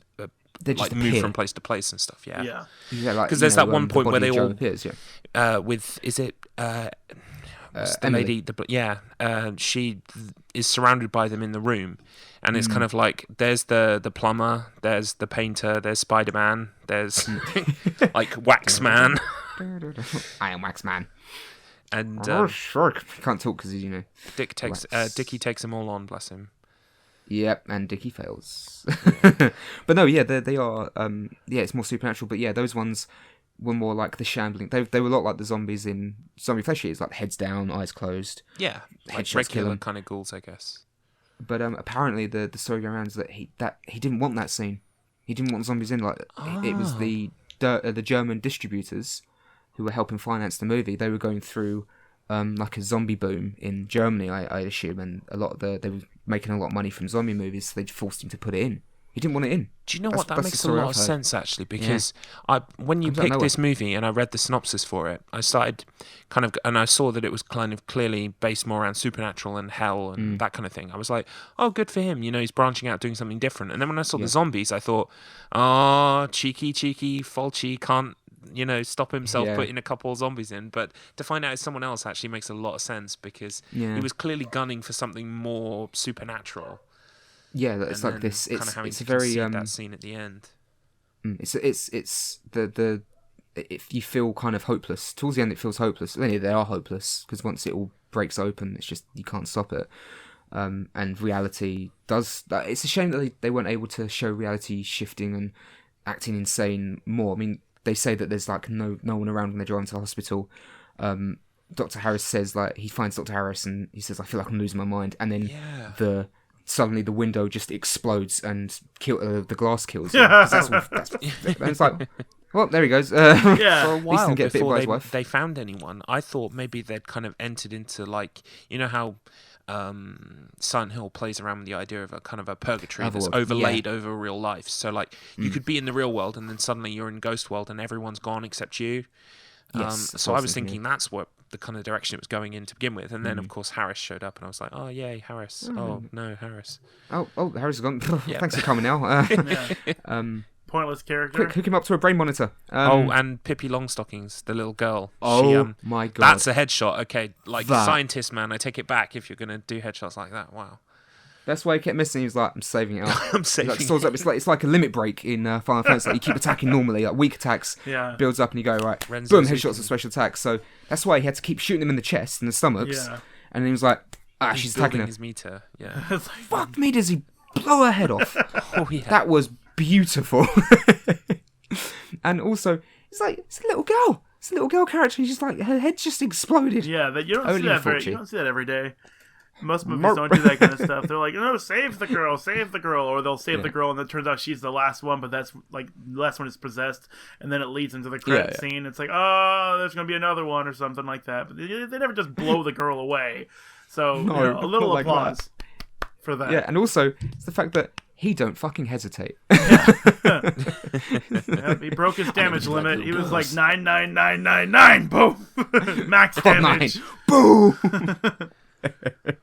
But no, it's I mean, we covered most of the movie really. I mean, I think it's a movie that if you're at all interested, you should give it a watch. I think I'd watch it with people is more fun.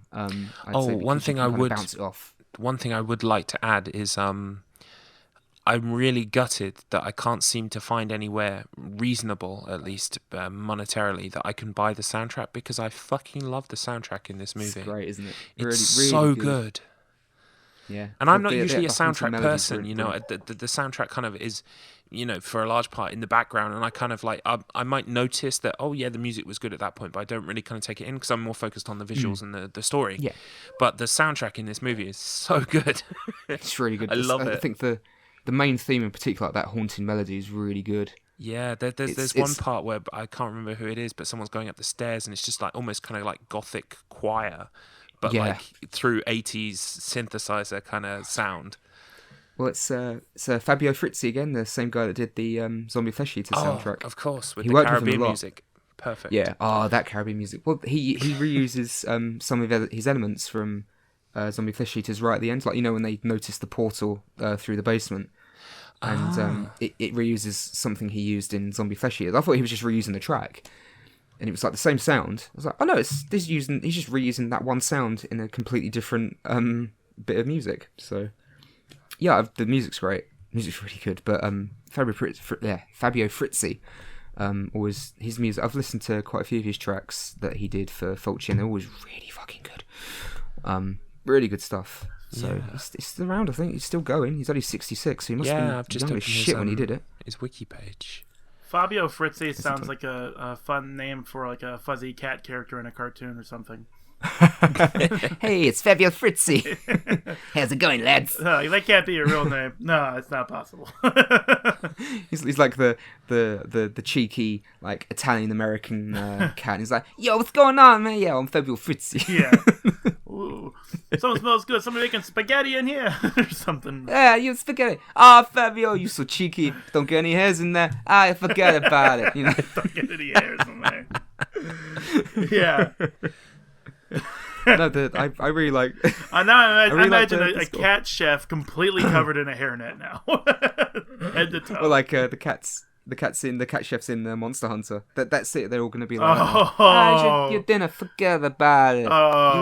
Yeah, it's perfect. You see, I put the little thing. Perfect. Yeah, perfect. Oh, that would be so cool if they spoke like that. I would just love them. I'm eating because I want to hear these guys. I'm not actually hungry. I'm just here. I want to hear these cats talk. That's all it is. You want to pay with money or points? Forget about it. This one's on the house, man. You kill those motherfucking T-Rexes, you got it. You're good, bada bum. You gotta eat good.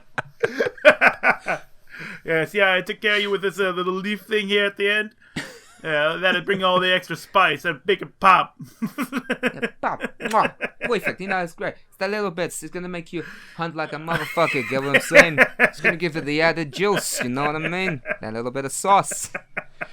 Oh, you guys, I've got Monster Hunter World arriving in the post this week. Oh, yeah? And so I've got like a fresh, clean virgin mind when it comes to those cats, but now you've just that's all I'm going to hear. They're the Fritzies. Yep. Main one's Fabio. The Fritzi family. I'm Fabio. So, what have you bought it on? Is it PS4 or? PS4, yes. And I finally Ooh, we've decided to me and the wife are going to share an account. So we've actually got PS Plus now. So I can kind of perfect. Join in a little bit. All right. I'm willing to help whenever. If either of you guys are on, you want to hunt, just let me know. Yeah. Just drop me a message. That'd be great. Anyway, wait, this is the Beyond, not Monster Hunter. Sorry, I'm just like this is I'm like beyond the on Monster Facebook Hunter. Chat. No. Oh, it's a direct sequel. That's why there's all monsters. Yeah. So help. Fuck. Where's Shrike? I wanted to ask you guys about the ending then, because we all agree that we kind of like the ending. Yeah. Even though I didn't like the movie, I did like the ending quite a bit. So I was reading the Wikipedia summary, and it says in the Wikipedia summary that they are appearing to be trapped in the painting, right? I think. So I think it's more a case of Shrike was literally he'd seen hell and he was painting hell. That's how I saw it. Well, I was like, that's what he was I painting. wanted to ask you guys what your kind of interpretations were, because mine was, they kind of disappear. I thought that anyone who'd been touched by hell, either by seeing it or what have you, got their eyes changed, and of course they get their eyes changed. But then I thought perhaps they'd kind of like been returned to our world to become characters like Emily that could kind of something like that, kind of like guide people, because I get that Emily was told that she kind of like I guess had to spread the word or get someone in the hotel or something, so that because when she said I did what you asked, I don't want to go back. I don't want to go back. Maybe, yeah. And she looked in the book of Eibon, and of course we kind of skimmed over the book of Eibon, but that great ye old bookshop in New Orleans with that creepy guy. Oh, you mean like, it's a nice book, y'all. Oh, ain't you the prettiest little thing? It's like he just finds writing really funny. He's like, I'm writing notes. I'm not crazy at all. I didn't dot any of my I's, not a single one of them. He's the writer. That's what it is. He's the guy who wrote the movie. Yeah. He's like, more eyes. You're going to hell. Ain't you the prettiest? It's because his voice was so stereotypical. Oh, I do declare. You ain't the prettiest little thing that's walking through this doors. Mm-hmm. Oh, God, shut up. That ain't no book of Eibon. That's out of print. Yeah. That book's been here for 2 years and we can't sell it. 2 years? It looks like it's been here for 2 centuries. It's like falling apart. Yeah, you don't keep very good stock on your inventory or something. Yeah. And he just starts laughing again and starts sniffing the ink. Like, that explains it. Yes, that's it. He's crazy. So, like, do you think that is it Schweik? Is kind of the orchestrator of everything, or do you think there's some kind of supernatural force that he was trying to control in terms of being a warlock? And I think he was trying to control it. Yeah, because it's kind of like, at the end of the day, how does the book of Eibon play into it? And did he write that book, or was it a book he found? Well, because we never see him with the book, do we? No, we don't. It was in his room. The book of Eibon. It was in his room. Oh, that's right. Yes, she finds it in his room, and then it disappears. I was looking it up, and apparently the book of Eibon is it's mentioned in the Cthulhu mythos. Yes. As being it opens like gateways and other dimensions, and it distills magic. So borrow as well, because that symbol with the kind of the cross and the curly hook, that's something else as well, isn't it?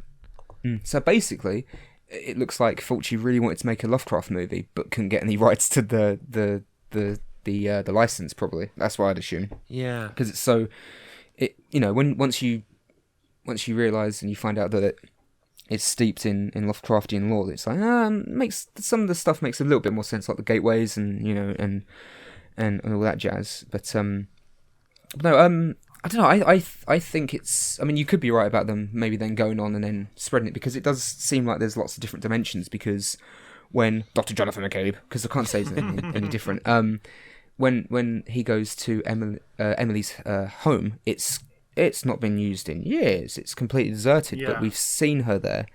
I'm wondering if her death, in another cut, her death scene comes before then, and it's almost like, or even then, it's still fucking surreal, because we see him go there, find the book.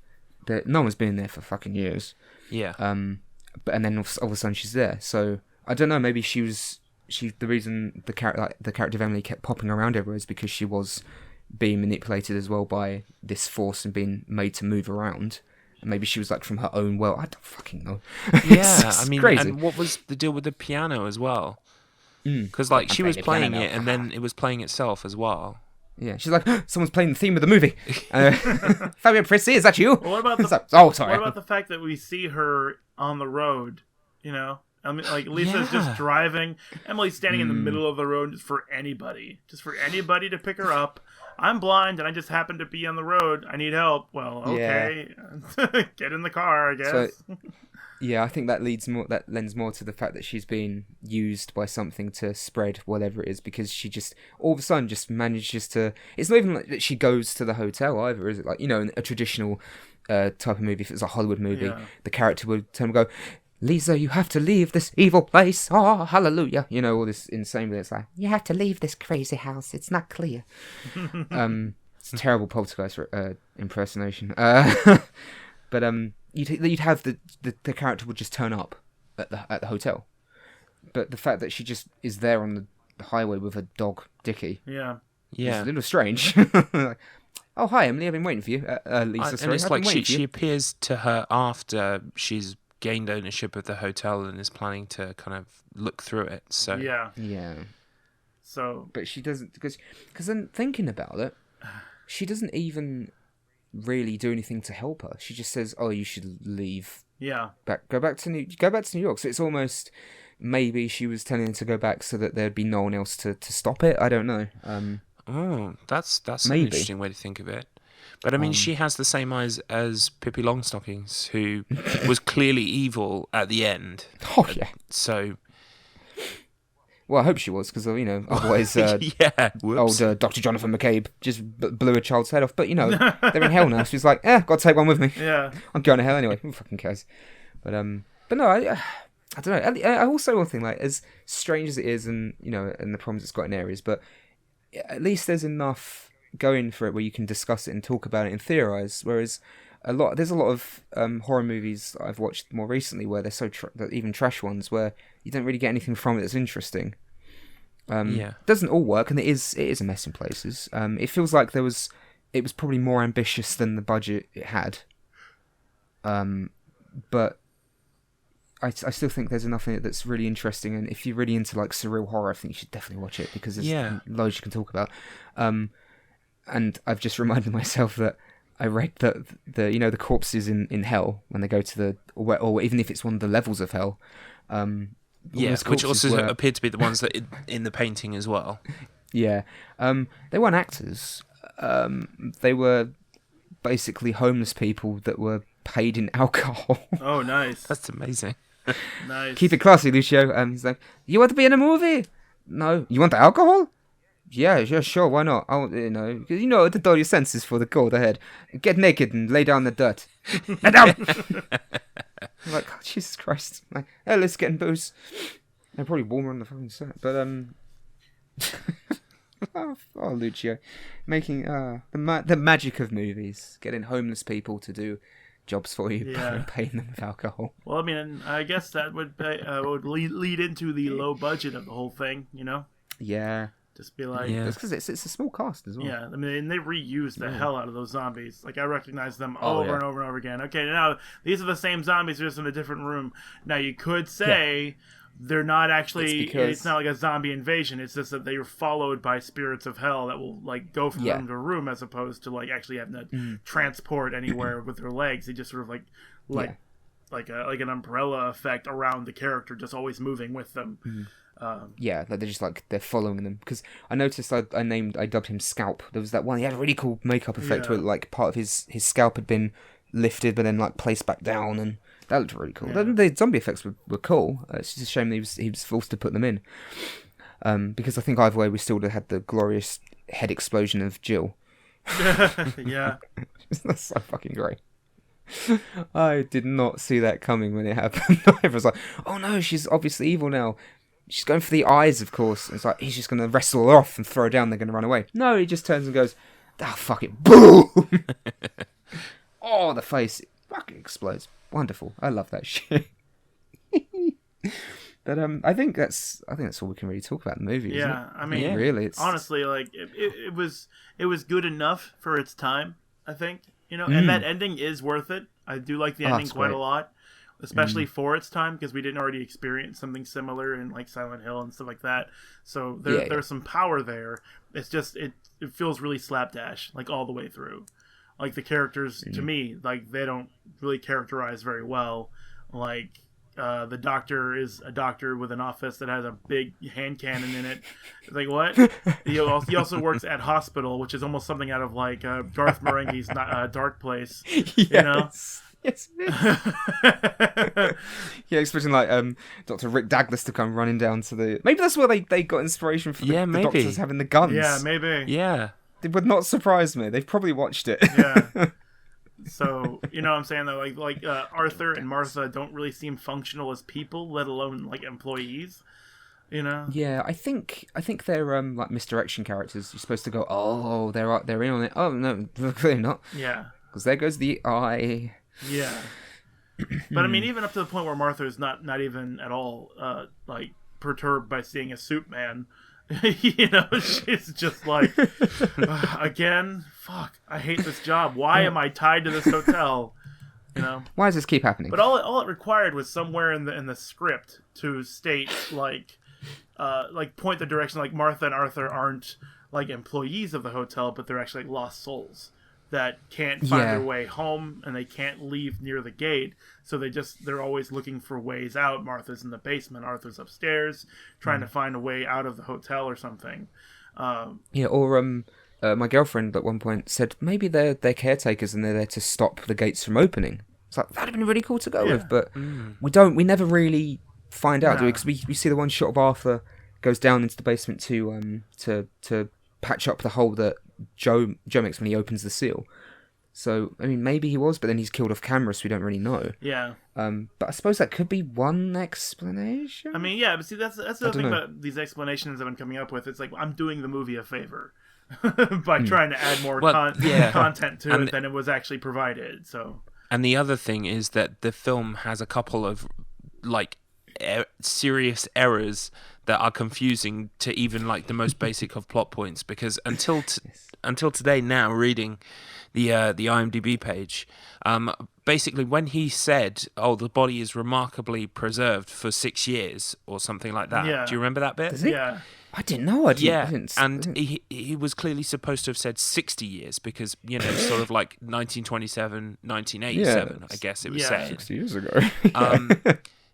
So, but I was really thrown by that because I was like, in my head, you know, everything else is telling me Waxman is the man from the start, the painter.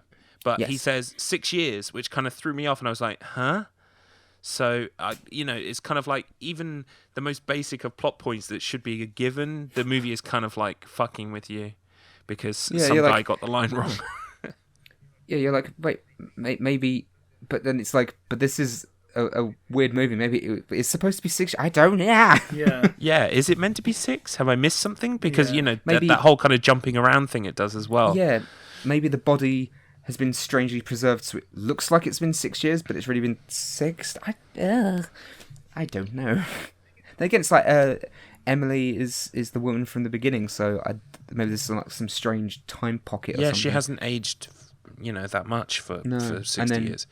Well, and she's still able to go into a home and it's still there, whereas when Dr. Jonathan McCabe goes there, it's all desolate and run down, and I don't know. That's again, I think it's either it is likely an oversight on the writing, or maybe it is just to go.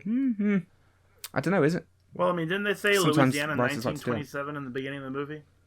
Yeah, and then it goes straight to 1981, doesn't it? Yeah, because I'm googling cars from 1927, and none of those cars in that movie looked like they were from the 20s.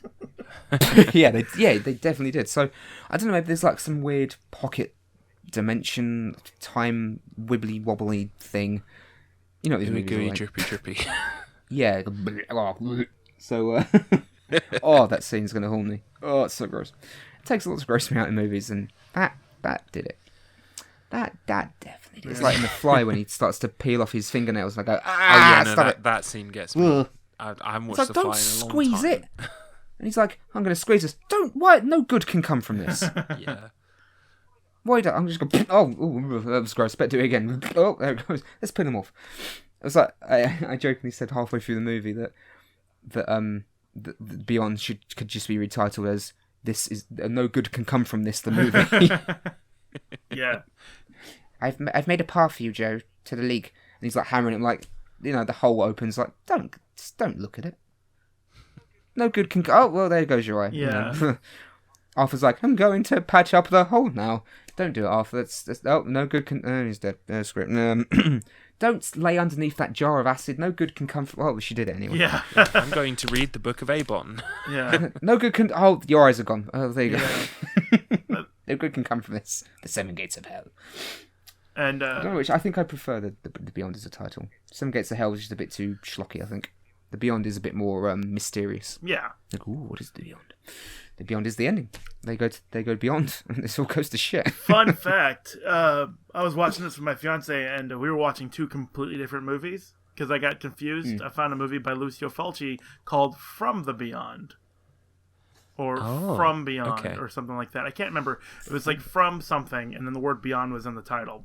So I was watching it, and it starts off with two people fucking. And then, like, this kid's like, Mom, I need you. So the guy stops fucking mom and gets a knife and stabs the kid to death. I was like, Jesus, this goddamn movie does not even start. It just goes straight to some horrible shit. And it was on YouTube, and it was uncensored. I was like, what the fuck is this? Damn, Matt. I mean, sometimes I feel bad about the movies I choose, but Matt just chose this shit. First 5 minutes, it's blowing my mind. And it's called Beyond, or because I know there's a movie by Stuart Gordon called From Beyond, which is based on a Lovecraft story, and that's different. Yeah. That's a good movie. By the way, it's got Jeffrey Combs in it. It's fucking great, and fucking Ken Foree from Dawn of the Dead in it. So maybe what I saw was YouTube having a poor tag on the movie. It could do, yeah. You know, like maybe it was happen. Like, oh yeah, it's Fulci, wink wink. Like we don't actually know who did this movie. Let me look at my history real quick, and I'll find what I was watching. It was called Voci dal Profondo: Voices from Beyond by Lucio Fulci. That's why then. Stupid YouTube. Which, incidentally, is the next pick. Hey, you're already there. No. As much as I enjoyed our trip to the Beyond, it's my choice next, and I'm going to push us in a hopefully good direction. The thing I'm going to pick, I haven't actually played myself. So, are you guys ready? Nope. But it's all ever be. Excellent. Okay. Get my revolver. Well, it says Lucio Fulci as the director on IMDb. Voices from Beyond. It probably is him then. Yeah. It's Google shit. Honestly. Yeah. No. Anyways, child murder ticks the box. It's just whether there's Drippy, Ooey, Gooey. Yeah, I mean, child murder. Eyeballs. Child murder don't do. Yeah. Child murder don't do dick to me, but if there's eyeballs and pus coming through my mouth, maybe not. Oh yes, I found it. Voices from Beyond. Lucio Fulci. Interesting. I did not know about this movie. Now I will investigate. Yeah. Anyway, yes. Sorry, Tom. Yes. So what we're going to be talking about next week is a game that I've heard a lot of buzz about. A lot of people included it on their best of 2017 lists, and ooh. I gather it's roughly a playtime of about 4 to 5 hours. So you could feasibly do it in one sitting if you wanted to. And that is a game called What Remains of Edith Finch. What Remains of Edith and as far as I gather, you guys have not played this game, correct? No, I have not played Edith Finch's or watched anyone play it? No. Excellent, because I gather I've only had one part of the game spoiled for me, and it's I don't feel like it's a major spoiler. It was just about a type of gameplay in a certain situation, because there are various different types of gameplay, I gather. You're playing as like either lots of people or someone like experiencing lots of different people's viewpoints. So that's basically, I believe the conceit of the story is we follow a young woman, presumably Edith Finch, revisiting her old family home as she recalls or discovers the stories of her deceased family members. So that's pretty much it. It's kind of, I hear it's a walking simulator / interactive game thing, but as far as it goes, people rate it quite highly. So it's going to be less of a what's the name of that game? Something Esther, Dear Esther. Yeah. Oh, Dear Esther. It's going to be less of a Dear Esther and more of a kind of interactive story thingy, majiggy. Because that's the problem. That's the problem. A lot of those walking simulator games fall into is they just think, oh well, we don't have to have any gameplay if we have a story. Yeah. Well, then don't make a fucking game. Yeah, make a movie.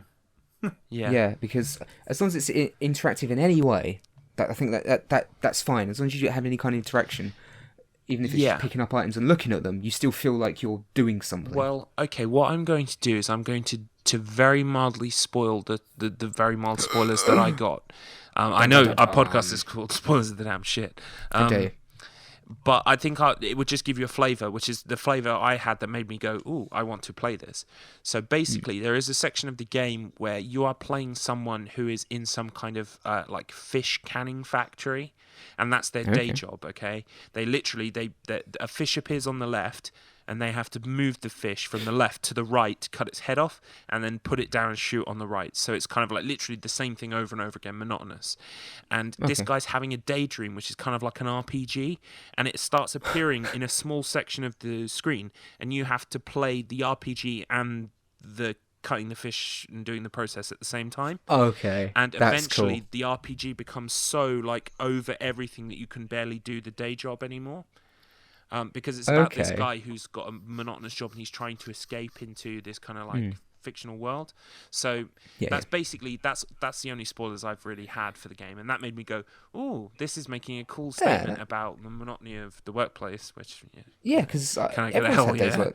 When you just like you're doing something so simple, like not simple, but something that's so monotonous, like you can go, I know I can just do this now without even looking. Yeah, that's the thing. And your mind just starts to go, and eventually it goes, well, yeah, you have to do it without looking because your daydream is taking over all of your vision. You can't actually see what you're doing anymore. Yeah, it's like there's the dream sequences in Brazil where the character's dreaming about being like this winged hero. Yeah, it's because he's so bored with his own life that it's like escapism. So that interests me now. That I like the idea of that. That sounds really cool. Yeah, and that's just one of several kind of sections. I'm guessing these different members of Edith Finch's family. So we get kind of windows on different things, and they control in slightly different ways. So yeah, I'm really looking forward to it. I'm actually going to. I'm not going to live stream this game, but I'm going to conduct an experiment. So basically, by the time you're listening to this podcast, dear listener, if you're checking out the next episode, which will obviously be What Remains of Edith Finch, you should be able to find, by this point, on our YouTube channel, Spoilers of the Damned, there should be a long play. So basically, what I'm going to do is I'm going to, because that is literally the only thing I've had spoiled for me, I'm going to sit down with a camera and I'm going to record the whole game, sort of like me playing the whole game with honest reactions. And I'm going to whack that up there in case either the game is ludicrously expensive by this point when the robots take over, or what have you. Fuck those robots, man. Yeah. So you'll be able to kind of check it out and watch it in real time with my reactions. And I'm just going to whack it up on our channel because I'm just going to play around with live streaming and stuff in the future. So rather than, well, if I could live stream it, but no one will watch it. Right. And the few people that manage to sidle into the chat will no doubt be trolls who will immediately spoil the game. So I'm going to kind of do like a faux live stream where I record it live, but I'm going to not actually be accessing the internet and potential spoilers at the same time. So I can stay clean. Sounds good. And you can get an honest reaction. You won't have what I had when I was doing The Evil Within 2, and this guy came in. I don't mind people watching, but he kept telling me what to do. It's like, just stop.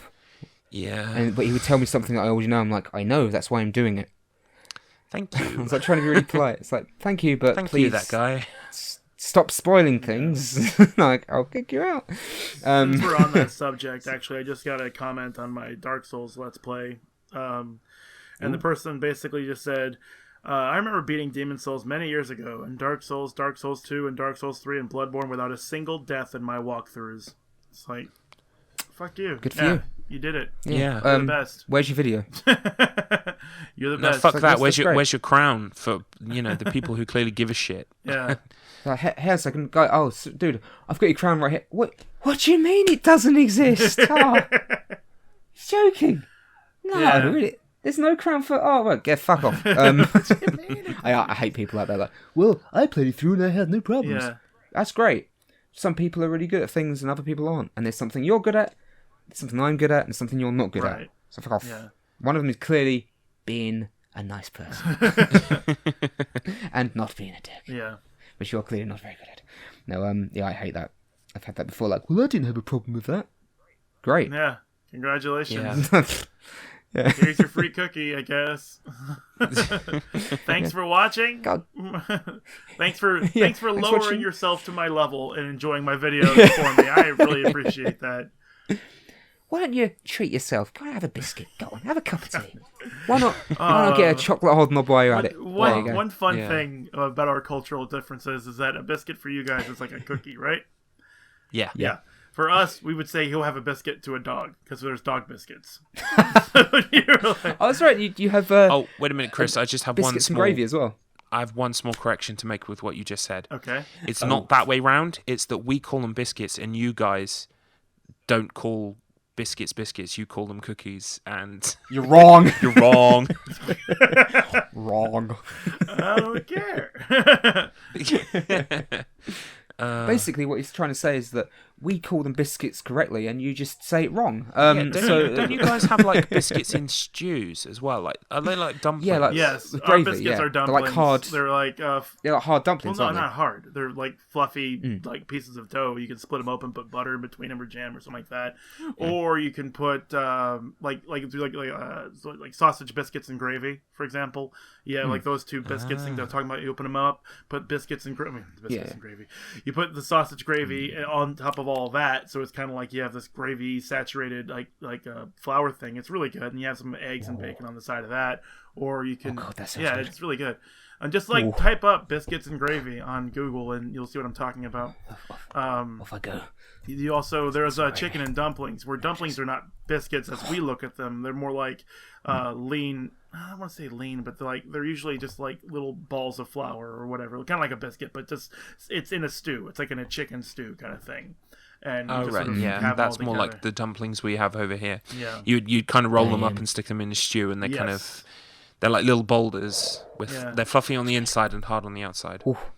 Oh, I need to get me some biscuits and gravy. That looks fucking nice. Damn. It's good. It's just like savory pancakes, kind of, I guess, if you want to think about it that way. They're not sweet. They're just covered in savory sausage and gravy and biscuit.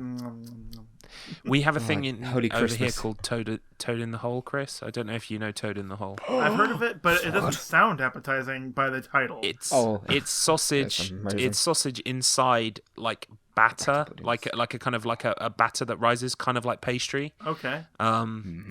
It's knockout stuff. You got to try it. Jesus, Yeah, so it sounds Google great. Toad in the so Hole, good. and hopefully you won't get euphemisms. Well, yes, depends on what As is the area of case YouTube with the or Google he internet. goes to. Yeah.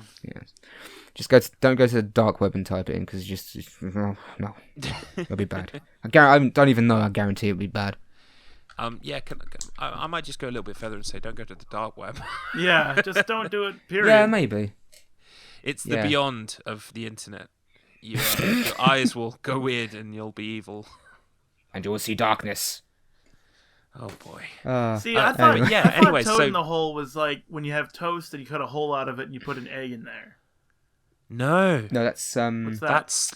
that's like eggy bread, right? Oh, eggy bread's fucking It's called eggy bread? Okay, yeah. Well, yeah, you don't usually cut a hole. You just break an egg on top of some bread, or you dunk the bread in an eggy mix and then fry it like fried bread. Okay. Squeaky bed. Fuck, I know too much about food. No, you know just I need enough. to get something to eat. Actually, that's got me going. I'll see you later. Well, anyway, so I what love remains that of Edith running Finch? sound. That was a great sound. I added that in post. Yeah, sure. Take the So credit. yeah, well, lie. what Stop remains of Edith lying. Finch? Don't do There will be a 10-hour video of me getting it wrong and not having anyone to correct me Yeah. as I play through the game, and hopefully you should be able to go and watch that on the YouTube channel. But we will talk about Sounds that good. next week when we Yes. next cast. When it will be happening again. Yes. So So are we done? until then, yeah, we're done. I'm Oh yeah. gonna have an assortment of pastry / bread based food now With meat.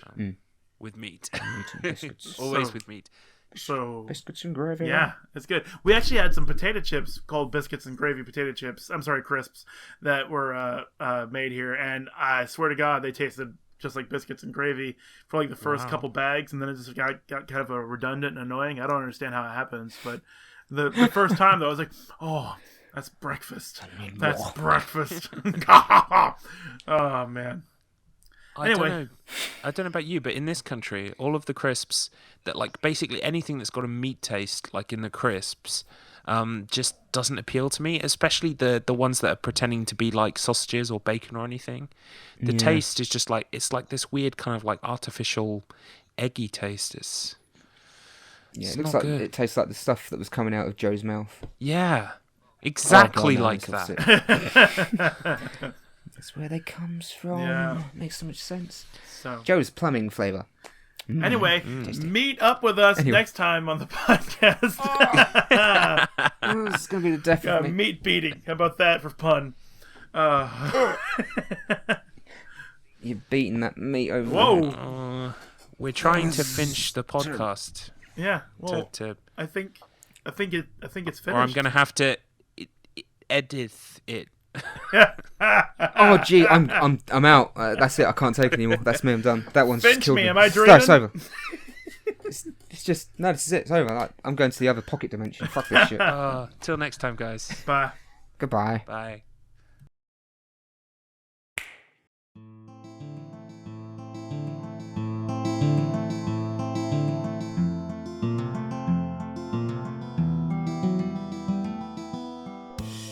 This episode of Spoilers of the Damned was hosted by Axton10_61, Marcus Finch, and Garlips.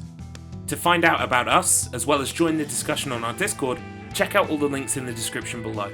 Please feel free to leave a review or rate us on your podcast app of choice.